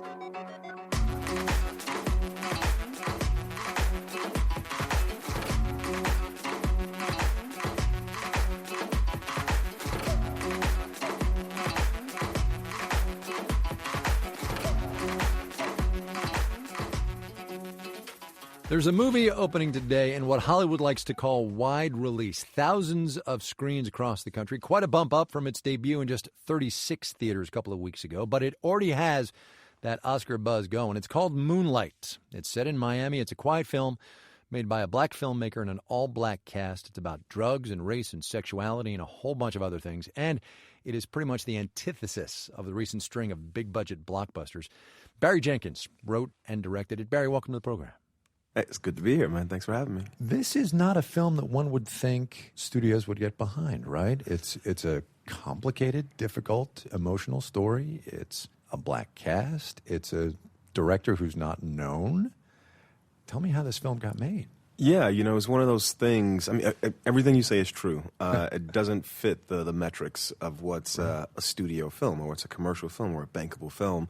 And yet, I made a film in 2008 called Medicine for Melancholy. Yep. With Wyatt Cenac, right? Wyatt Cenac, that we made for about a $15,000 production budget. Grossed like $120,000 at the box office. Which is a plus, right? I mean, you're in the black. We're on the marketplace, so I got to state my financials. And I met Plan B through that process. Right, the production house. Exactly, Brad Pitt's company. And so, it had been like 5 years since I'd done anything, and I'd written the script. And I was at the Telluride Film Festival in 2013, and I introduced the world premiere of 12 Years a Slave, which is also produced by Plan B. And so myself and my producer, Adela Romansky, who I went to film school with, we ran to Plan B there. And they were like, hey, what are you doing? I was like, well, I actually just adapted this play by Terrell McCraney. Right. And that was kind of how the process began. You and Terrell McCraney, since you brought him up, you grew up. This film is set in Miami, in Liberty City, which is where you grew up, which is where Terrell McCraney grew up, although you didn't know each other together growing up. Yeah, we lived blocks from one another, and both our moms went through this addiction to crack cocaine, so vividly depicted by Naomi Harris in the film. Yeah. And yet we never knew one another, In 2003, he wrote the first draft of In Moonlight, Black Boys Look Blue, and I think it was very personal and semi-autobiographical. And it was beautiful because when it came to me, it had enough space that I could put my sort of biography, into this character of Chiron, the main character in the film. And once we decided to structure it in these 3 chapters, then I really found all these in-between places to sort of place what I call all these memories of what it was like to grow up in this place into the film. This film says a lot of things about masculinity in this society and mass incarceration. It also talks a lot about demographics and economics and class and society and work. See, this is why I'm on the That's why you're on this program. But it does, right? No, it does. And we don't talk about that a lot. I love that. Naomi Harris is the only actor who appears in all 3 stories. Yep, she plays the mom. She plays the mom. And I love that when you first meet her, she's this working single woman, She shows up in a nurse's uniform. She's got her badge and everything.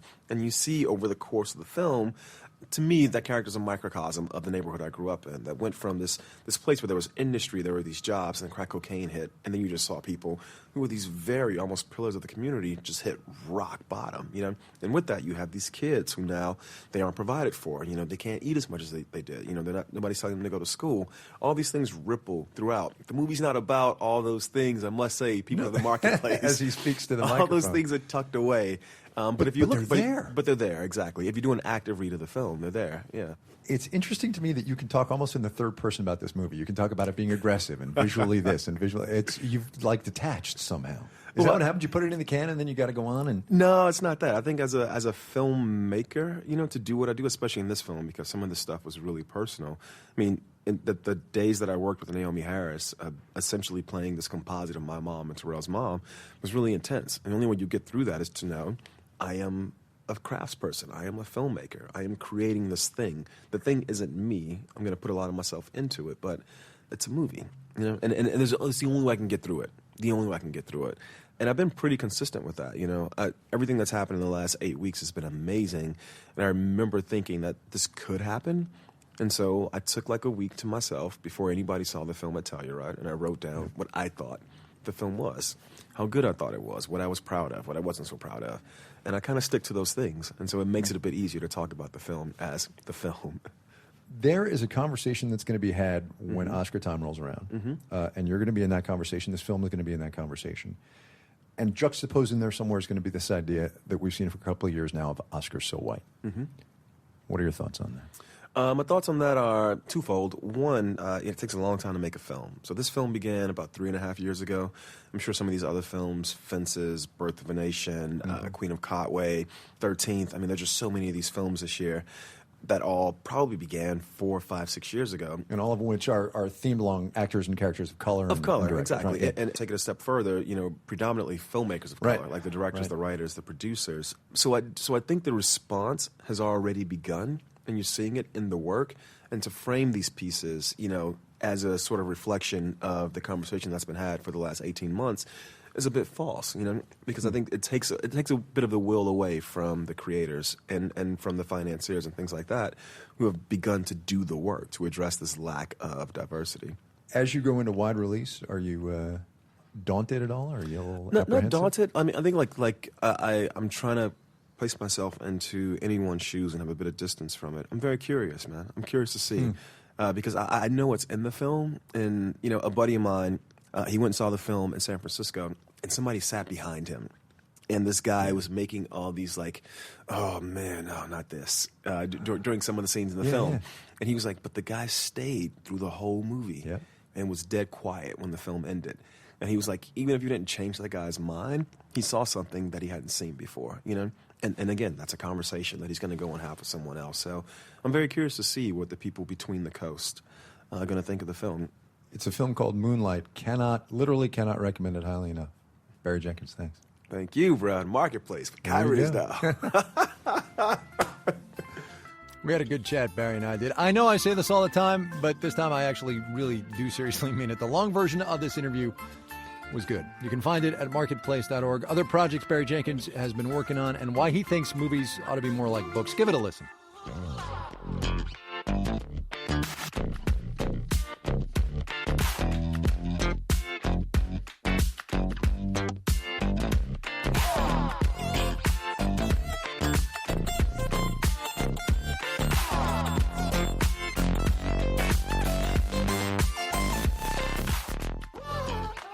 This final note on the way out today, in which Broadway basically gives up in the face of this election. I saw this in the New York Times today. About half of the theaters on Broadway are going dark Tuesday night because playing to empty houses is no fun. Kinky Boots, The Color Purple, and Wicked are taking the night off, a bunch of others as well. Hamilton, which is, of course, sold out, is going to go ahead. One does wonder, though, what the former Treasury Secretary would think of this year, huh?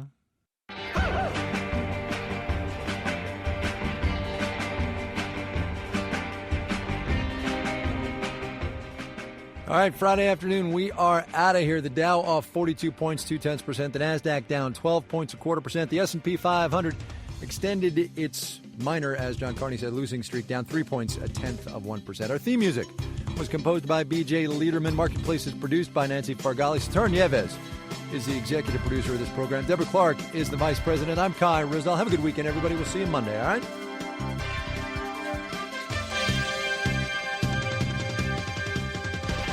This is APM.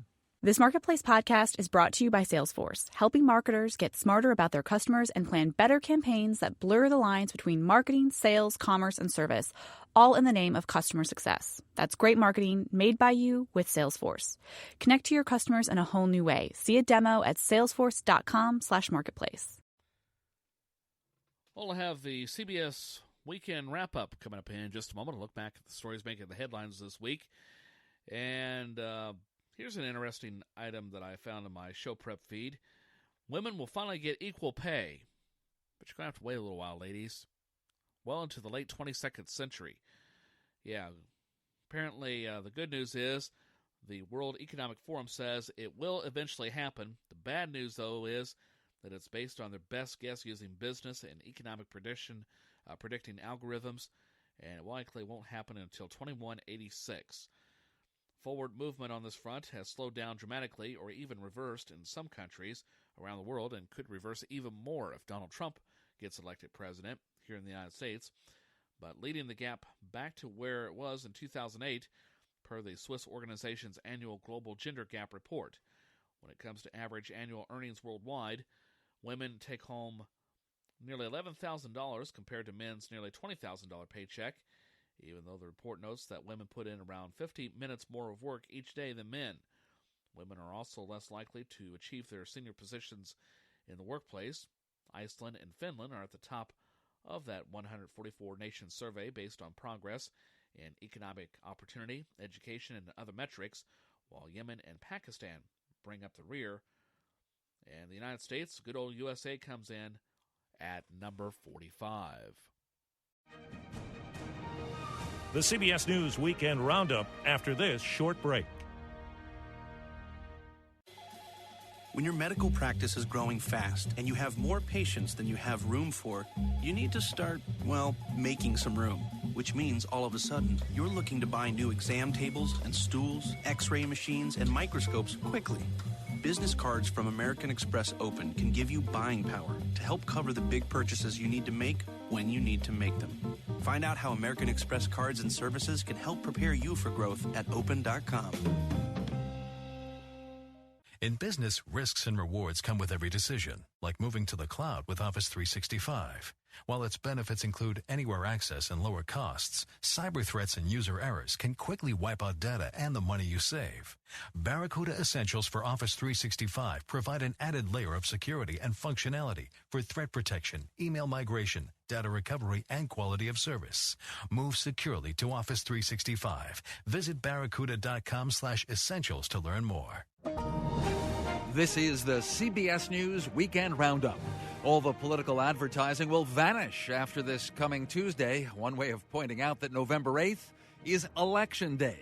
Many Americans are casting their ballots early where states permit that. Perhaps that'll get to 40% of this year's votes. The latest CBS News New York Times poll found only 8% of registered voters haven't made up their minds for sure, so they may still be listening to the political commercials. Later on this broadcast, some Florida Republican activists who say they won't vote for Donald Trump. I can't vote for Hillary Clinton either. This is one race I'm going to have to frighteningly sit out. You'll hear our analysts who feel Clinton could win without Florida, but Trump needs that state, and others. Also ahead, some voters in Ohio who traditionally vote for Democrats plan to vote for Trump. And later, CBS's Lara Logan at the front line of the battle to recapture from ISIS Iraq's second-largest city, Mosul. We saw a number of Iraqi soldiers, some of whom were badly wounded, taken a short distance from here to a field hospital set up by American troops. And a lot more ahead on this Weekend Roundup. I'm Dan Raviv at CBS News in Washington. Let's begin with highlights of the last full week of campaigning by the major party candidates for president. Donald Trump, in the remaining days, had plans for rallies in 10 states, including Michigan and Pennsylvania, where polls indicate he's behind, but Trump's advisors say they can win there. CBS's Major Garrett is traveling with Trump. In modern era, presidential campaigns tend to tighten down the home stretch, but there is kind of a new math aspect to the way Donald Trump and those around him look at this race. They believe there is a hidden Trump vote worth 4 to 5 percentage points. And so battleground states that appear tied in public polls to the Trump campaign, they believe they're well ahead. That's why Trump is looking for votes wherever he can find them, even those already in Hillary Clinton's column. Who's from Minnesota? Hundreds of voters traveled from Minnesota to northwest Wisconsin Tuesday to hear Donald Trump's closing argument. This is a message for any Democratic voter who have already cast their ballots for Hillary Clinton and who are having a bad case of buyer's remorse. For the first time, Trump delivered what he called a public service announcement for early voters in certain states. You can change your vote to Donald Trump will make America great again, okay? A major focus for Trump, evidence, as he puts it, from WikiLeaks, hacked emails showing what Clinton aides were apparently writing to each other, and the issue still of Clinton's use of a personal email server when she was Secretary of State. On Thursday, will justice be done or not? Will justice be done, yes or no? In Jacksonville, Florida, Donald Trump seized on a new report that the FBI has investigated criminal wrongdoing at the Clinton Foundation. It was reported that an avalanche of information is coming in. The FBI agents say their investigation is likely to yield an indictment. Not quite. CBS News has confirmed that the FBI has looked into the finances of the Clinton Foundation, but so far, no charges have been filed. And Fox News on Friday said it was wrong to report that an indictment may be close in a Clinton Foundation case. Hillary Clinton's focus, how terrible Trump would be as president, as she sees it. In our report from CBS's Nancy Cordes.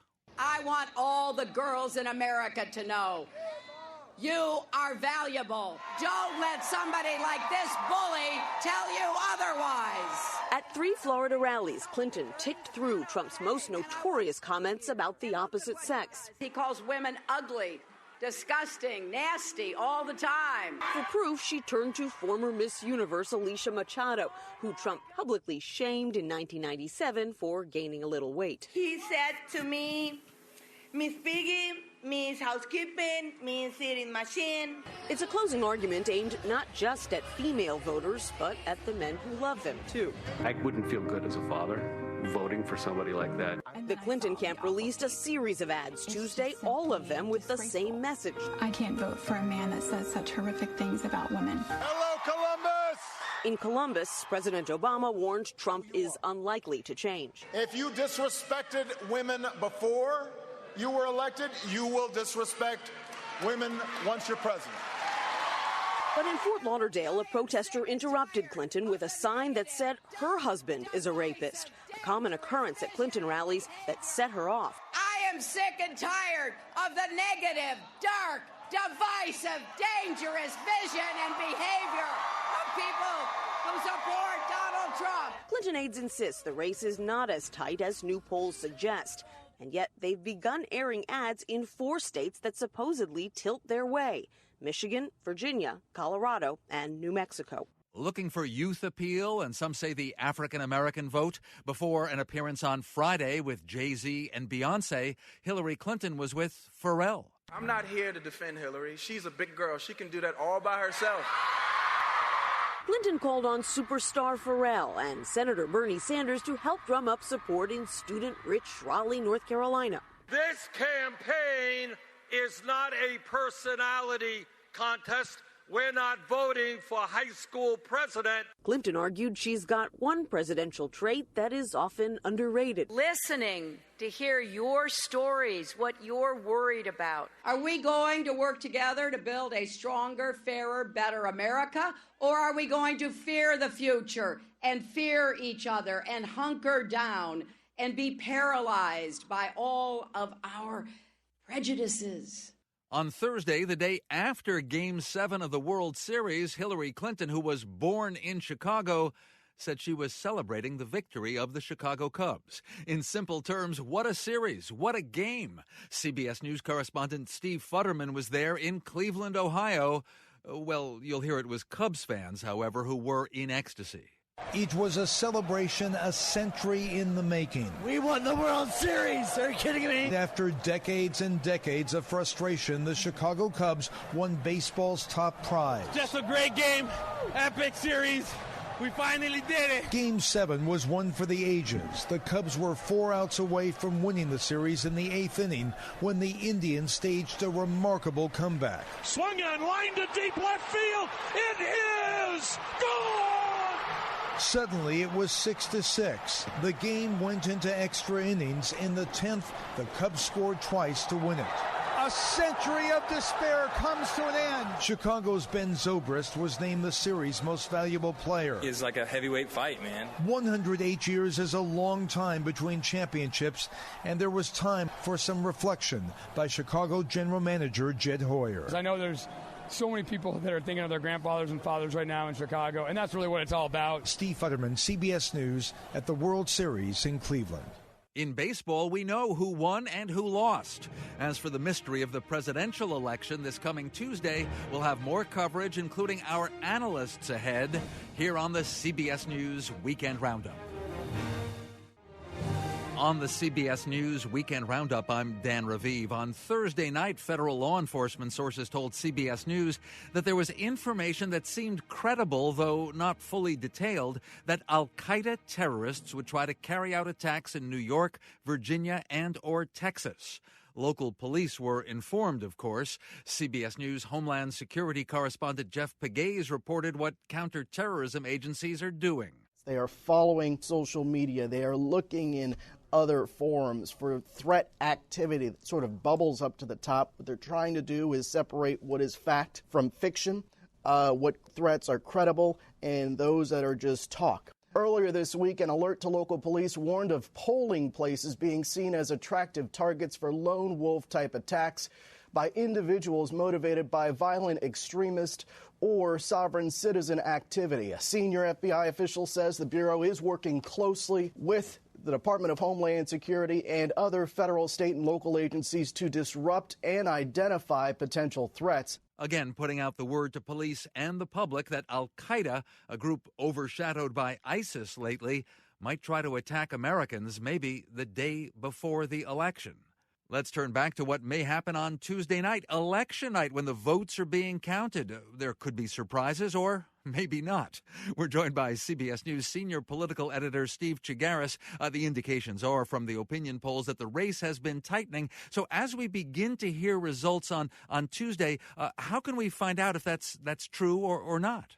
Well, first we'll get some results from the exit polling that is done during the day. We'll get a sense of what the mood of the electorate is going into the evening. And then as the polls start to close, in the 7 o'clock hour, you have battleground states such as Virginia, North Carolina, Ohio. Each of those states could tell different stories depending on what Hillary Clinton and Donald Trump do in those states, and at least in terms of exit polling and early counts. I mean, in a state like Virginia, which is which is really sort of shaping up to be looking like what the changing look of America is, more minorities, more educated white voters. If Hillary Clinton isn't doing that well in Virginia, that could portend a rough night for her. Place like North Carolina, you have a larger African-American population. If Clinton is running in a tight race there, it could suggest that the African-American turnout is not as robust as she would like it to be. State like Ohio, we're expecting white working-class voters to come out for Donald Trump. If he is looking like he might be underperforming in Ohio, that could portend a tough night for him. So those are the kinds of things we'll be looking at in those early states. The Trump forces have said they may be able to stage some surprises. Their internal polling is more optimistic, they say. Is there a state that maybe on most of our maps we're showing as blue or light blue, meaning leaning Democrat, that maybe Trump can win? Well, I was just speaking with some Trump campaign folks who were touting two states, Michigan and New Mexico, and they feel that looking at their models, that those two states are more favorable to Trump than people are giving them credit for. Those are states that traditionally vote Democratic. They've been putting money and effort into those states in the recent weeks, and they've seen the Clinton people react almost immediately to them paying attention to those states, leading them to believe that the Clinton folks are seeing some of the same things that the Trump folks are seeing. So they are keeping an eye, or telling us to keep an eye on Michigan and New Mexico as potential spoilers for Trump versus Clinton. That's what the Trump folks are saying. That's Steve Chigaris, senior political editor here at CBS News. Thanks and best of luck Tuesday. Thanks, Dan. Let's turn to CBS News correspondent Stephen Portnoy. You've been covering the campaign just about every day, hearing what I might call rival claims by the Trump team and the Clinton team. In recent days especially, both have said, they have paths to victory. Well, describe them, and which is more convincing? Both campaigns, Dan, I think at this point have acknowledged how tight the race has become. The Clinton camp says they always anticipated that in the last days, but increasingly they're acknowledging the fact that they do need to spend some time shoring up some states like Pennsylvania and New Hampshire. Hillary Clinton is spending a lot of time in Pennsylvania through these last days. Ohio as well, Florida. Additionally, sending President Obama to Florida and New Hampshire. But the Clinton campaign has also suggested that it might try to play in states that the Democrats haven't won in 20 years. Arizona, for example, where Michelle Obama, Hillary Clinton have made appearances in these last weeks. Donald Trump, on the other hand, says he has a path to 270 votes through Florida, North Carolina, and Ohio. They say they feel very comfortable in the red states like Arizona and Georgia, even though news organization polling suggests that the races there are very tight.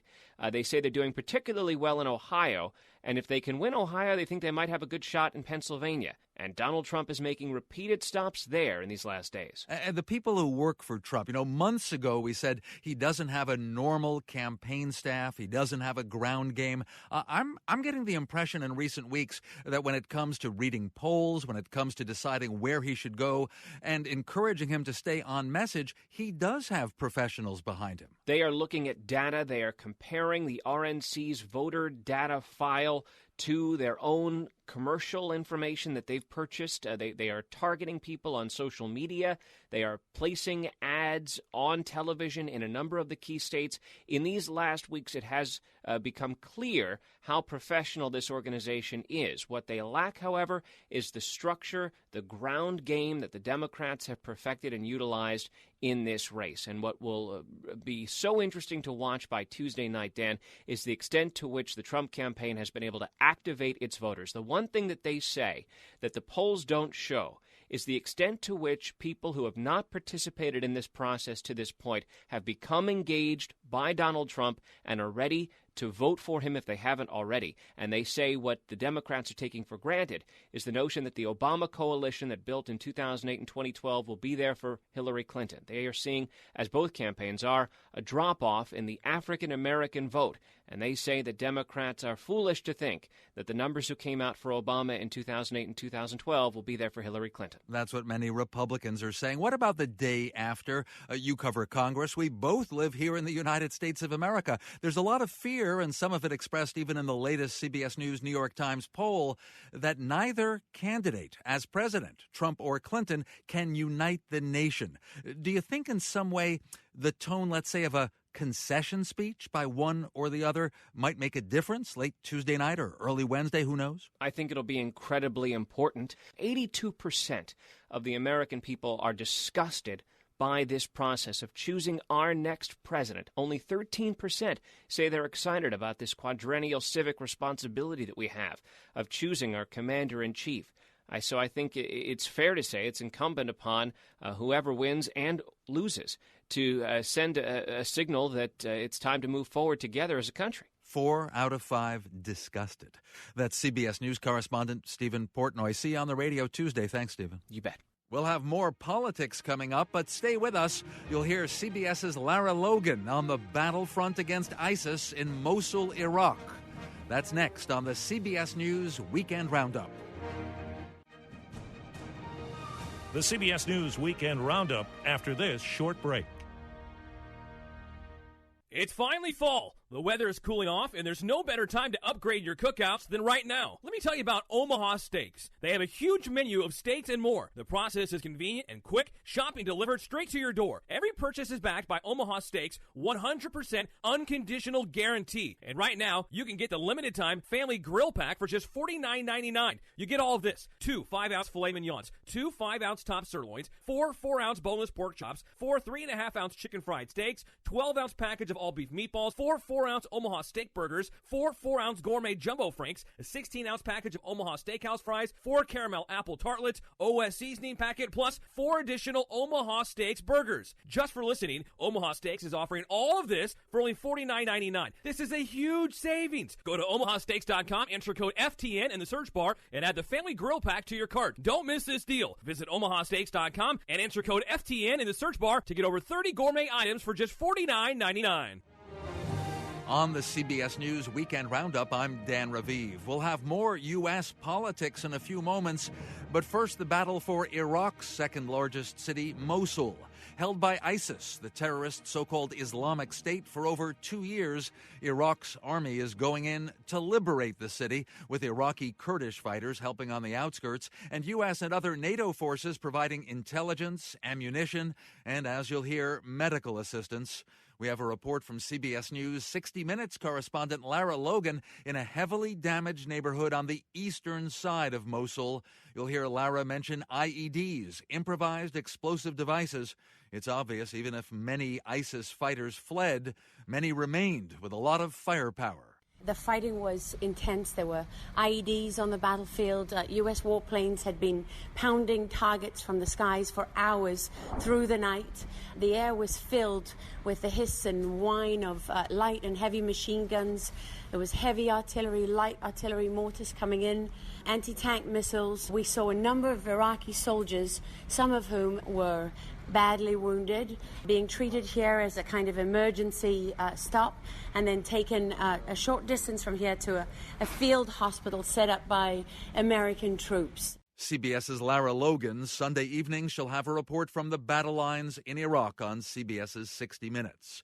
Back to the political battle in this country, let's hear Anthony Salvanto, CBS News Director of Elections, naming the states that Donald Trump would have to win to capture 270 electoral votes. That's the number needed to win the presidency. You look at states he has to win, like Florida. If he gets that, you look at the map and you say he gets a little closer to 270, but not close enough.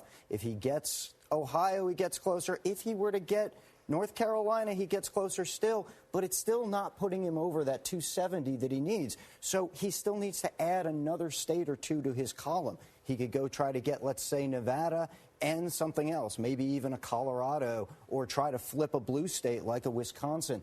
It's only then that he goes over 270, and that just kind of emphasizes the tough road, though it's doable, that he's got in the next few days. That was on CBS This Morning on Friday. On the same broadcast, John Dickerson, who's host of Face the Nation, was thinking of North Carolina, which Barack Obama barely won in 2008.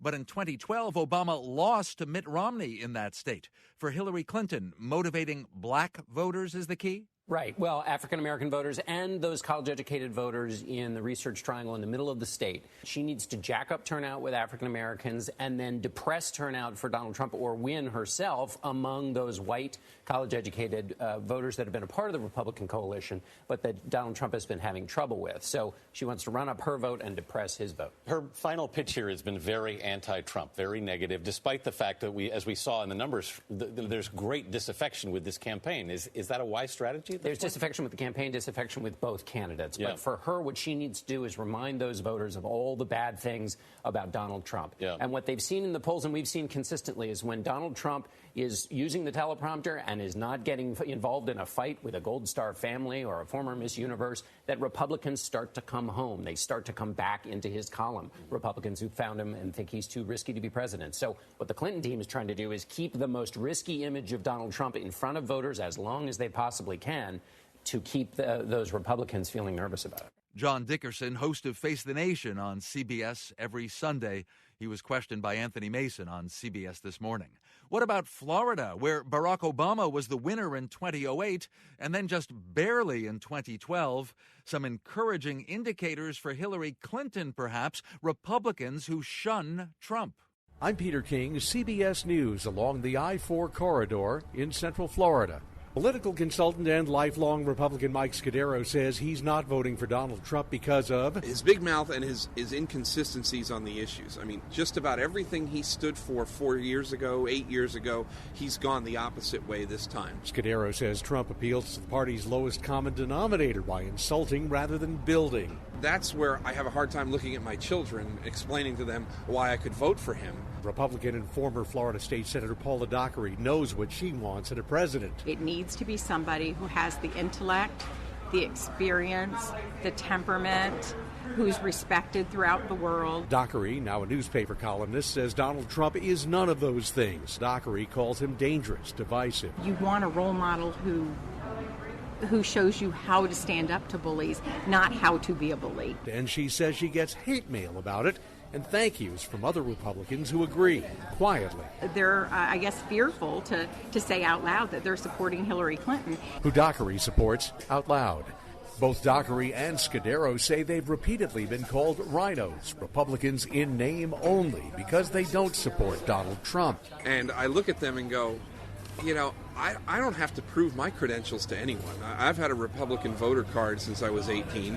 I've voted more for Republicans than Democrats, certainly, and never voted for a Democrat for president, including this year. I can't vote for Hillary Clinton either. This is one race I'm going to have to frighteningly sit out. If being conservative means saying the hateful rhetoric that I hear the people who say they are conservative, I don't want to be that. None of this sits well with hardcore Trump supporters. Tony Latimer heads the Volusia County Republican Party in Daytona Beach. He also works for the Trump campaign. Latimer is particularly angry at former President George W. Bush. When Bush won that election, I spent 3 days in Tallahassee, with my sign saying certify the vote. And I'm extremely angry and disappointed in George W. for him to do what he's doing. For them to come out and support somebody like Hillary just because they don't like Trump? Latimer says not if, but when Donald Trump is elected president, it will be anything but business as usual for the GOP. There will be I would say a rearranging of the structure of the Republican Party. And as far as I'm concerned, that's a good thing. Political consultant Mike Scudero isn't so much afraid of that. What he's worried about is what's going to happen Tuesday. You're going to have diehard Trump supporters who are now fed up with the party mechanisms and go in, vote for president, drop the mic, and walk out, and don't bother to vote for the rest of the ballot. Paula Dockery, the former senator from Lakeland, says Republicans not supporting Donald Trump, though, is more common than you may think. I'm being told by people who have been canvassing neighborhoods, walking door to door, that there'll be a Trump sign in someone's yard, and they'll knock on the door, and the woman will come to the door and say, "That's my husband, I'm voting for Hillary." Or the person canvassing will try and talk to the woman at the house. The man of the house will say, no, she's not available, and then she'll go chase them down the street and says, he doesn't want me to talk to anybody. Reporting from Lakeland and Daytona Beach, I'm Peter King, CBS News. With the election this coming Tuesday, it could be a good time to download our app for your smartphone. News and features always available. The free app is CBS Radio News. And please follow us on Twitter for headlines at CBS Radio News. And I'm at Dan Raviv on the CBS News Weekend Roundup. On the CBS News Weekend Roundup, I'm Dan Raviv. It's been revealed that Democrats, including candidate Hillary Clinton and many candidates for Senate seats, got campaign contributions from people at a small law firm in Boston acting improperly, some say illegally, as straw donors. Employees of the law firm were encouraged to donate, and the heads of the firm reimbursed them, thus trying to get around restrictions on how much money an individual can give. This was exposed by the Center for Responsive Politics and the Boston Globe investigators on the Spotlight team. You remember the movie Spotlight about their investigation of sexual abuse by priests. On Wednesday, CBS News correspondent Tony DeCopel reported after speaking, as you'll hear, with Spotlight editor Scott Allen. The Thornton Law Firm has just 10 partners, but dollar for dollar, it's one of the nation's biggest political donors.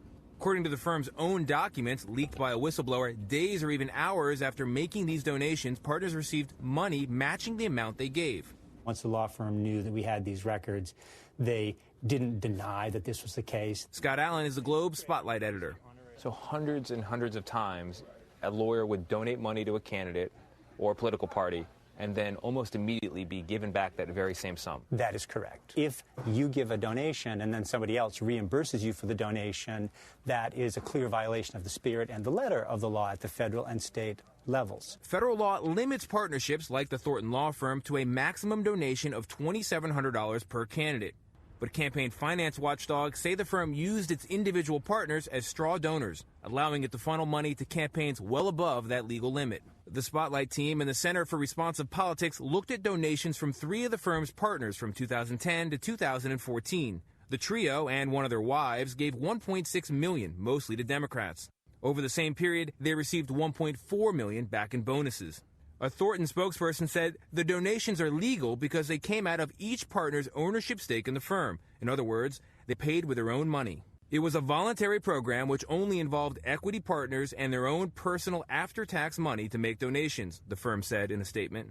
Through its employees, the firm gave to Democrats running in some of this year's most hotly contested races. How confident are you that this is an isolated program, that only Thornton does it? I am not confident at all. We've had a number of parties coming forward to us saying, hey, they do this at our place too. The issue is always, can you prove it? Scott Allen, head of the Boston Globe Spotlight team, some Democratic senators and candidates say they're returning donations to the Thornton law firm. The Clinton campaign says it will give the money to the U.S. Treasury, believed to be around $20,000. At the White House, the Obama administration has been thinking about the peaceful transition of power. That takes place on January 20th, when the newly elected leader of this country will be sworn in as 45th President of the United States. And with that comes a Twitter handle and more. Here's CBS News White House correspondent Pam Coulter. President Obama's been a social media powerhouse using Instagram, Twitter, and Facebook to connect with Americans and address issues like income inequality. Too much of our wealth is still taken by the top. Fight for a Supreme Court nominee. Those favoring a confirmation hearing outnumber those who oppose it by more than 2 to 1. And encourage people to get covered. Just go to healthcare.gov. He's preparing to pass the social media torch to his successor, including his 11 million Twitter followers. The new president will inherit the POTUS account. Mr. Obama's tweets will move to POTUS 44. Pam Coulter, CBS News, the White House. AT&T's bid to buy Time Warner, the entertainment company that owns HBO, other TV channels, and a lot more, is not a sure thing. Obviously, the $85 billion being offered is impressive, but a Democrat in the Senate, Al Franken of Minnesota, is hoping to persuade federal regulators to block the merger. On CBS This Morning, Senator Franken explained to Charlie Rose, Gayle King, and Norah O'Donnell. AT&T has the pipes, so to speak. So it delivers content. It has DirecTV. It has the second largest mobile broadband. Increasingly, people getting their TV through that. Buying for $85 billion Time Warner, which has some of the most desirable content. Well, why is it bad for the consumer? Why is that bad? Because it's vertical integration. And it also has HBO and CNN and TBS. But has the NBC-Comcast merger, which you led a fight against, has that hurt consumers? I think it did. Yeah, it did. And in fact, the Department of Justice and the FCC put conditions on that, and this is what AT&T is saying, well, put conditions on us. The reason that Comcast and Time Warner Cable, which is a separate company, didn't get approved was that Comcast did not go through with some of those conditions. And this raises prices for consumers. It always does.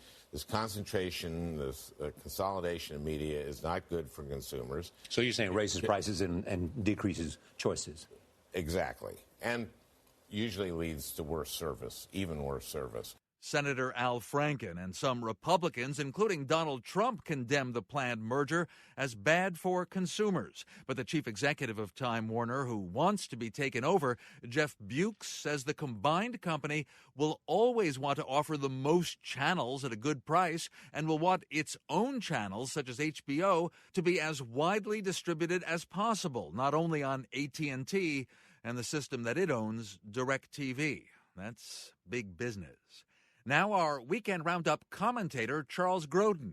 I went to the dentist recently. I was very grateful he had the radio on a music station. Listen to the news while you're at the dentist? With all due respect to the dentist and the news, count me out. I'm Charles Grodin for the CBS News Weekend Roundup. Friday was the birth centenary of Walter Cronkite, the most trusted man in America when he was anchoring the news on CBS for decades, would have been 100 years old on November 4th. Sorry to remind you that he died 7 years ago. But CBS News correspondent Barry Bagnotto joins us in not forgetting our gold standard role model. Good evening from the CBS News Control Center in New York. Trust takes years to build. It can disappear in a second. The nation's trust in Walter Cronkite never wavered. Maybe it was the humility he learned in the Depression Dust Bowl. While my mother denied it to her dying day, I know darn good and well she made hamburgers out of dog food. Definitely, it was his determination to get the story right and tell it straight. Never took any elocution lessons, no diction lessons. But what you see, I'm afraid, is what you get. From the tragic low of JFK's death, President Kennedy died at 1 p.m. Central Standard Time, to the thrilling heights of reaching the moon. The Eagle has landed. Oh, boy. Boy. When that vehicle landed on the moon, I was speechless. That was the rare occasion. Walter Cronkite spoke to America and occasionally for it. And in these times of information saturation where fiction too often is presented as fact, his sure voice and guiding presence are missed. That's the way it is. That's the way it is. Barry Bagnetto, CBS News, Washington. Up next from today's CBS News, a mystery illness hurts children, but there's hope perhaps for fighting Alzheimer's when the CBS News Weekend Roundup continues. The CBS News Weekend Roundup after this short break. Need a website? Why not do it yourself with Wix.com? No matter what business you're in, Wix.com has something for you. Used by more than 84 million people worldwide, Wix.com makes it easy to get your website live today. You need to get the word out about your business? It all starts with a stunning website with hundreds of designer-made, customizable templates to choose from, and the drag-and-drop editor. There is no coding needed. You don't need to be a programmer or designer to create something beautiful. You can do it yourself with Wix.com. Wix.com empowers business owners to create their own professional websites every day. When you're running your own business, you're bound to be busy. Too busy. Too busy worrying about your budget. Too busy scheduling appointments. Too busy to build a website for your business. And because you're too busy, it has to be easy. And that's where Wix.com comes in. With Wix.com, it's easy and free. Go to Wix.com to create your own website today. The result is stunning. On the CBS News Weekend Roundup, I'm Dan Raviv. In the state of Washington, a cluster of polio-like illness in children is under investigation by health authorities. 2 cases have been confirmed as a rare condition known as AFM. 1 child has died. CBS News correspondent Mireya Villarreal reported from Seattle Children's Hospital, where 3 patients are being treated. The affected children range in ages from 3 to 14 years old. All of them, all of a sudden, had a disabling pain in their arms and in their legs. And while AFM is not contagious, the CDC says there is no cause or cure. The mother of the 1 boy who died tells me it all came without warning. I was really scared. I was like, what's going on? Mary Jo de Guzman says her 6-year-old son Daniel was always happy and healthy. Say hi. Hi. Daniel died over the weekend, one of 9 children in Washington state recently exhibiting symptoms consistent with acute flaccid myelitis. At this point, he is not one of the 2 confirmed AFM cases, a condition that affects the nervous system. It's characterized by a sudden weakness in 1 or more arms or legs and sometimes causes facial weakness and difficulty swallowing. He woke up and looked at me, and he started crying. But his tear ducts, he couldn't cry because of his tear ducts. His brain wasn't letting him cry. The Centers for Disease Control and Prevention says as of September, 89 people in 33 states were confirmed to have AFM this year. That's up from 21 cases last year, and the exact cause is unclear. Gracie Fisher, now paralyzed from the neck down, was diagnosed with AFM in 2014 when cases spiked even higher than this year. I began to feel tingling in my hands and pain in my neck. And within 5 minutes, I couldn't walk. Daniel's mother still doesn't know why her son died. Why share a moment that was so raw for you and your family? We thought, if we shared this with people, that somebody that can give us an answer. That from CBS's Mireya Villarreal in Seattle. Now Barry Bagnetto reports on a source of hope for the many who'd like a cure or some treatment that works against the memory-robbing disease known as Alzheimer's. A very promising Alzheimer's drug called verobesistat helps clear the brain of amyloid plaque buildups with no major side effects, according to a study in the journal Science Translational Medicine. We've been doing Alzheimer's research for more than 20 years. We have not had a successful trial in this field. Dr. Scott Turner at Georgetown's Memory Disorders Program, which is participating in critical phase 3 trials, one key question: how much amyloid must be removed to improve cognition in Alzheimer's patients? Barry Bagnetto, CBS News, Washington. Let's hear from a politician who's excited about the notion that this country may elect a woman as president. I spoke with Yvette Clarke, a Democrat, expected to be reelected to the House of Representatives for a 6th two-year term this coming Tuesday, representing parts of Brooklyn and Queens in New York. I asked Yvette Clarke if we wake up Wednesday to the news that the next chief executive of our nation is a female, what difference does that make? Wow, it makes a big difference. From the struggle for women's suffrage in the United States of America to, in our lifetime, having the first woman elected president, I think that we can say that we've matured as a nation. Matured. Okay, got to the point that the United States can have a woman. And by the way, you're an African-American politician in the Democratic Party. Does it feel like a nice 1-2 punch? Barack Obama for 8 years and now Hillary Clinton? Well, for someone who was born in the 60s, it's amazing to see it happen in my lifetime. There were folks before me who would never have thought they'd live to see the day. Do you expect that her policies will be different because she's a woman or because she's Hillary Clinton, leader of the Democratic Party? You can't separate Hillary Rodham Clinton, the woman, from being president of the United States and being the head of the Democratic Party. That's just her DNA. That's just, who she is. She's going to come with her own experiences of being a mother, of being a grandmother, of fighting for the rights of families, from the very beginning of her public service career to, just having a passionate concern for the well-being of people. I think that it's going to be great for our country. Yvette Clarke, member of Congress from New York, of course, a Democrat. Now, don't assume that all women or even young women want Hillary Clinton to win. CBS News correspondent Elaine Quijano heard a range of opinions when she got about 36 20-somethings to sit down in New York and talk about politics.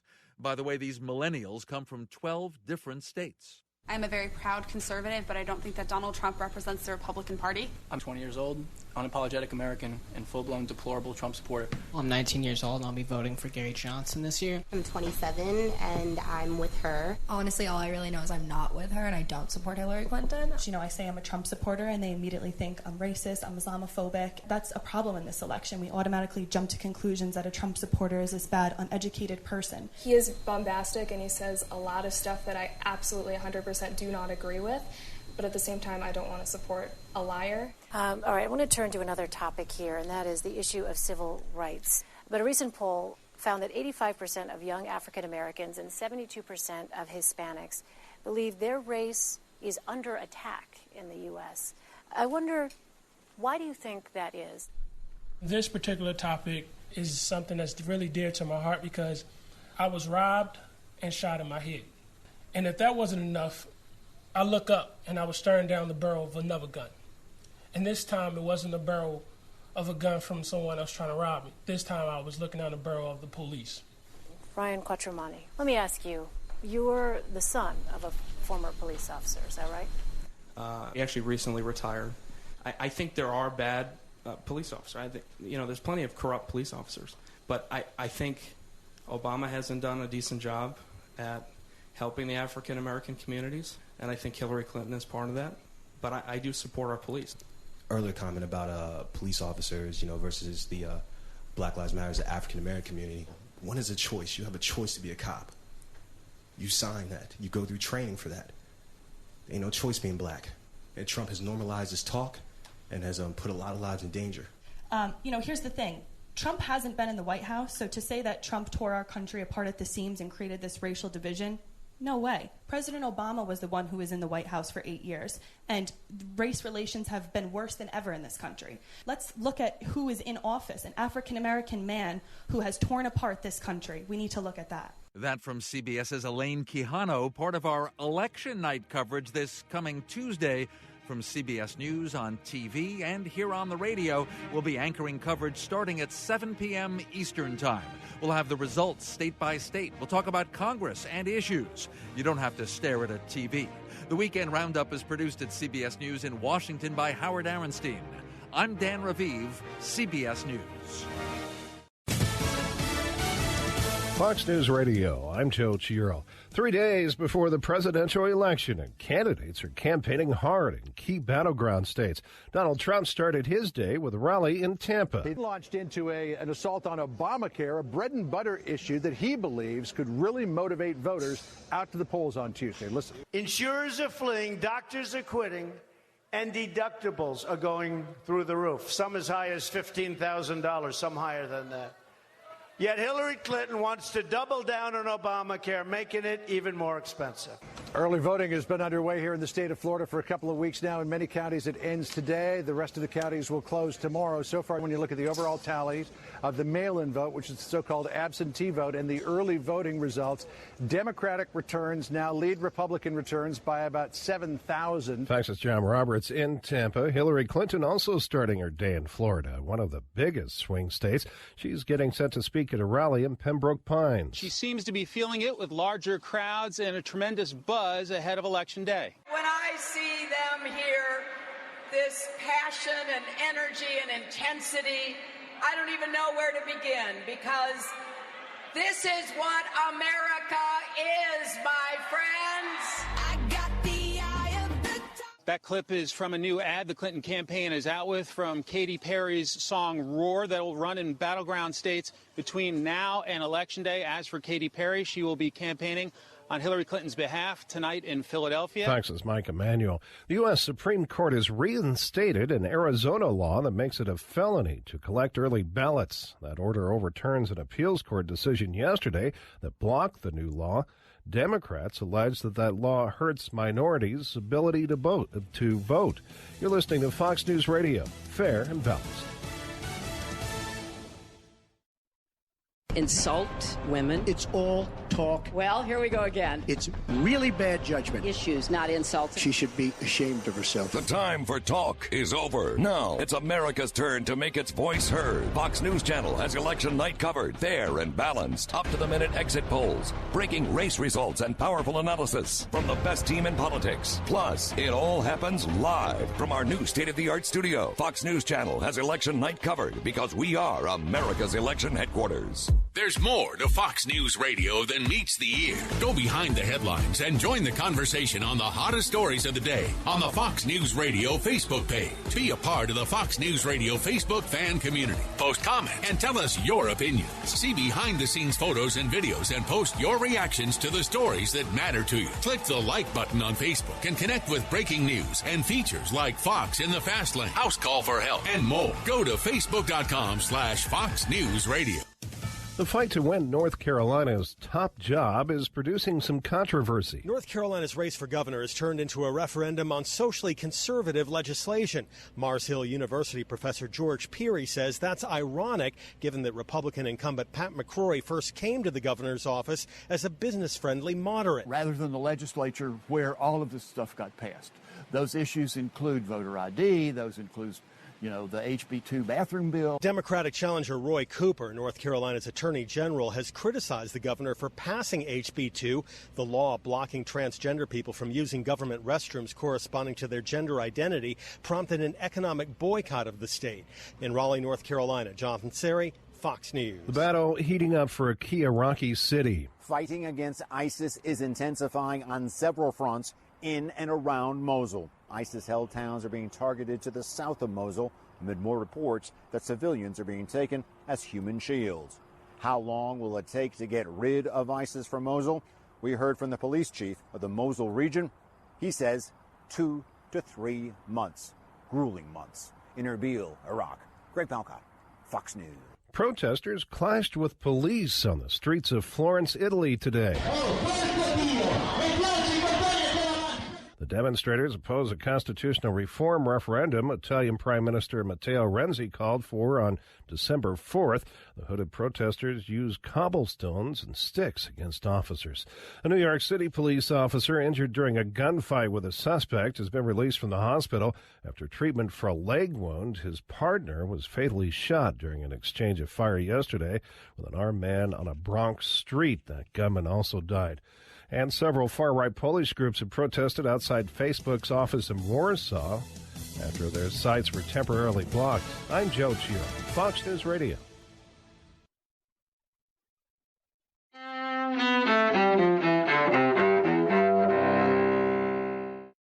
November 5th, 1940. My conscience will not let me turn my back upon a call to service. Franklin D. Roosevelt becomes the only American president to win an unprecedented third term in office. Roosevelt serves as president for a total of more than 12 years, longer than any other, when he dies months into his fourth term. 1968. Richard Nixon narrowly wins the White House 8 years after his close loss to John F. Kennedy. With the nation divided over the Vietnam War, President-elect Nixon promises Americans, "This will be an open administration, open to new ideas, open to men and women of both parties, open to the critics as well as those who support us. We want to bridge the generation gap. We want to bridge the gap between the races. We want to bring America together." 1994. Former President Ronald Reagan reveals that he has Alzheimer's disease. He dies nearly 10 years later. Also in 1994, George Foreman becomes boxing's oldest heavyweight champion at age 45. I just want to go out there, show the world that 45 and 55 is not a death sentence. We can do anything we want to do. Foreman knocks out Michael Moorer in the 10th round of their fight in Las Vegas. And 1989. Pianist Vladimir Horowitz dies in New York. He was 86 years old. Today in history, November 5th. Sandy Kozel, The Associated Press. This is the Composer's Datebook for November 5th. I'm John Zeck. On today's date in 1938, two orchestral works by the American composer Samuel Barber received their very high-profile premiere performances on a live coast-to-coast broadcast by the NBC Symphony, conducted by Arturo Toscanini. Toscanini had met Barber in Austria the previous year when Barber's Symphony No. 1 was performed at the Salzburg Music Festival. The symphony impressed Toscanini so much that he asked Barber for a short orchestral piece he might perform with the NBC Symphony. Barber offered Toscanini his pick of two short pieces, and he must have been surprised when Toscanini agreed to perform both of them, a newly composed essay for orchestra, and Barber's arrangement for full-string orchestra of a movement from a string quartet that he had written in 1936. As the Adagio for strings, it was destined to become Barber's single best-known work. Elegiac and frankly emotional in tone, Barber's Adagio acquired a special resonance during World War II as a threnody for America's war dead. It was also performed at the funeral of the wartime president, Franklin D. Roosevelt.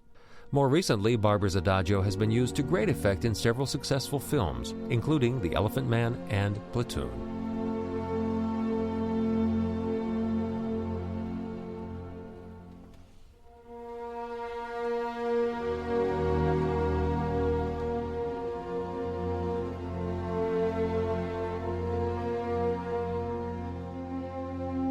In a memorial tribute to Barber, American composer Ned Rorem wrote, "If Barber, 25 years old when the Adagio was completed, later aimed higher, he never reached deeper into the heart." You'll find more on composers and their music at our website, composersdatebook.org. Composer's Datebook is a production of APM, American Public Media, and the American Composers Forum, reminding you that all music was once new. The Writer's Almanac is supported by the Poetry Foundation, publisher of Poetry Magazine, a monthly devoted to discovering and publishing new voices in poetry. More at poetryfoundation.org.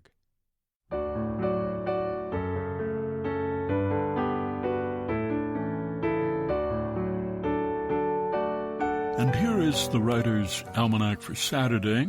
It's the 5th of November, 2016. It's the British holiday Guy Fawkes Day. Guy Fawkes, one of the Catholic conspirators who meant to blow up Parliament in 1605. And it was on this day, November 5th, 1605, he was attending to the 36 barrels of gunpowder in the cellar under the House of Lords. When the authorities came in and arrested him, he was sentenced to death for treason. On the day of his execution, he jumped from the gallows, breaking his neck and dying instantly and avoiding the more painful execution of being hanged, drawn, and quartered. It's on this day they shoot off fireworks in Britain, and they burn Guy Fawkes in effigy.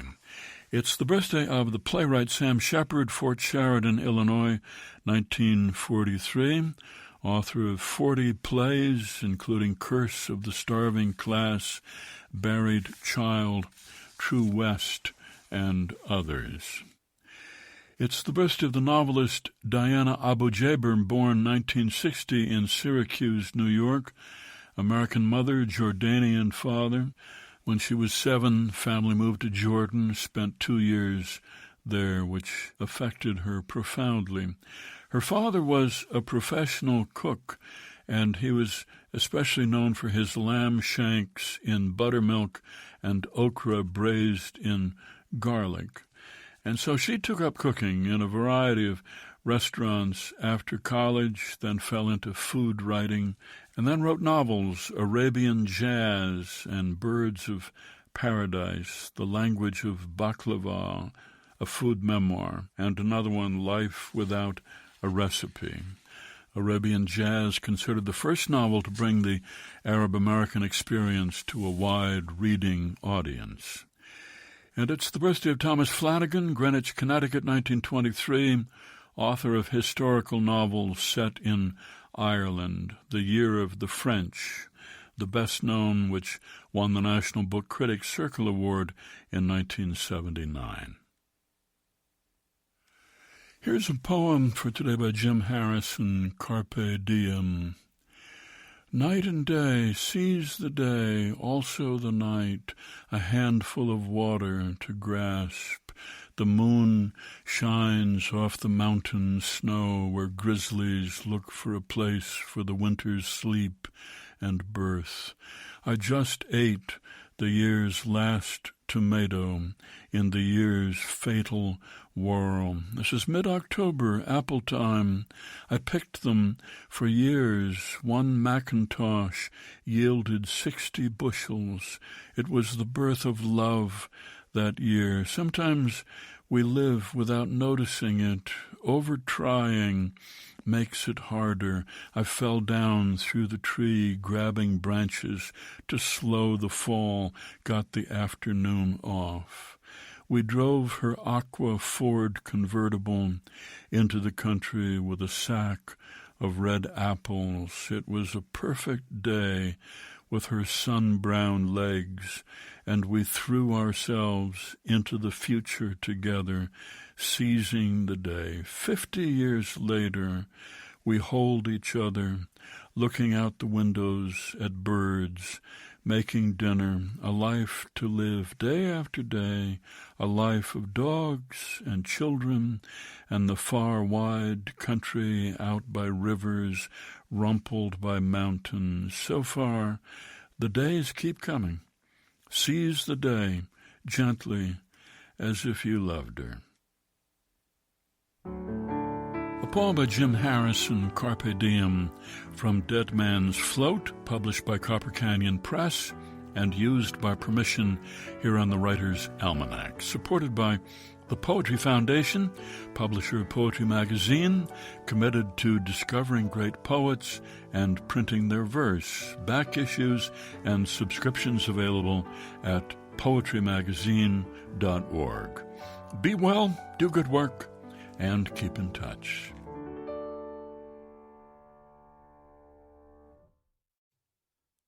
Well, friends, I believe that's going to wrap it up for today's edition of Haff in the Morning. Let's see. How about one more story before we go? I just don't want to just say goodbye and see you tomorrow.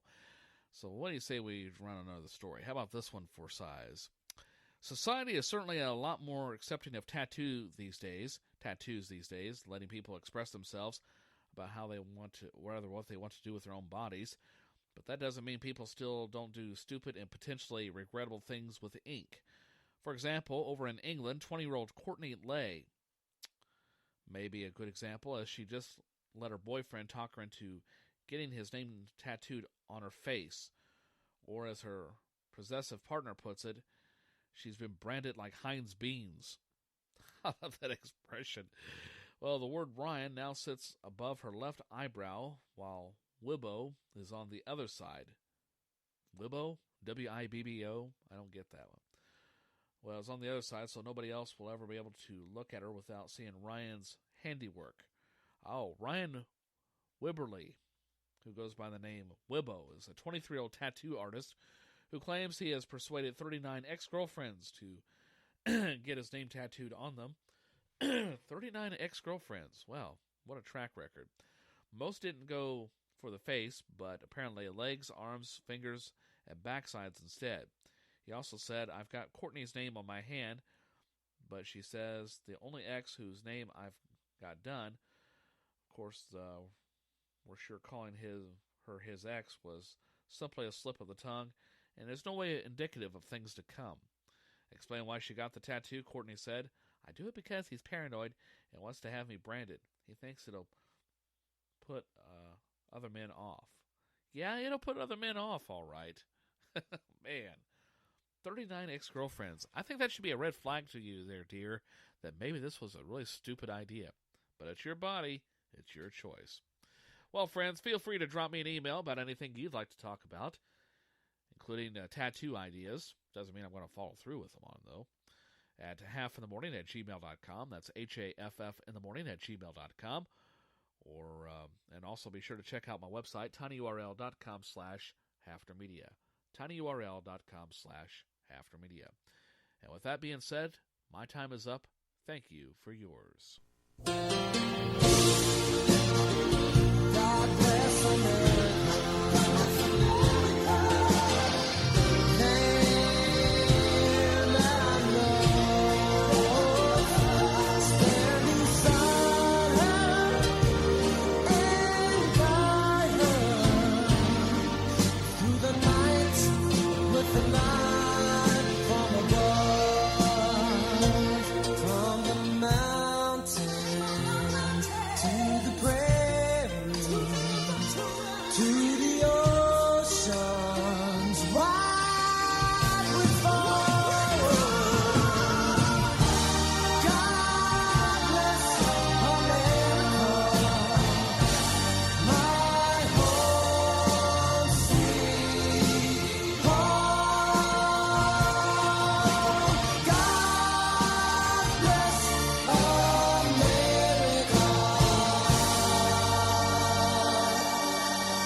America's come so far. We're less racist, sexist, homophobic, and anti-religious, specific religions than we used to be.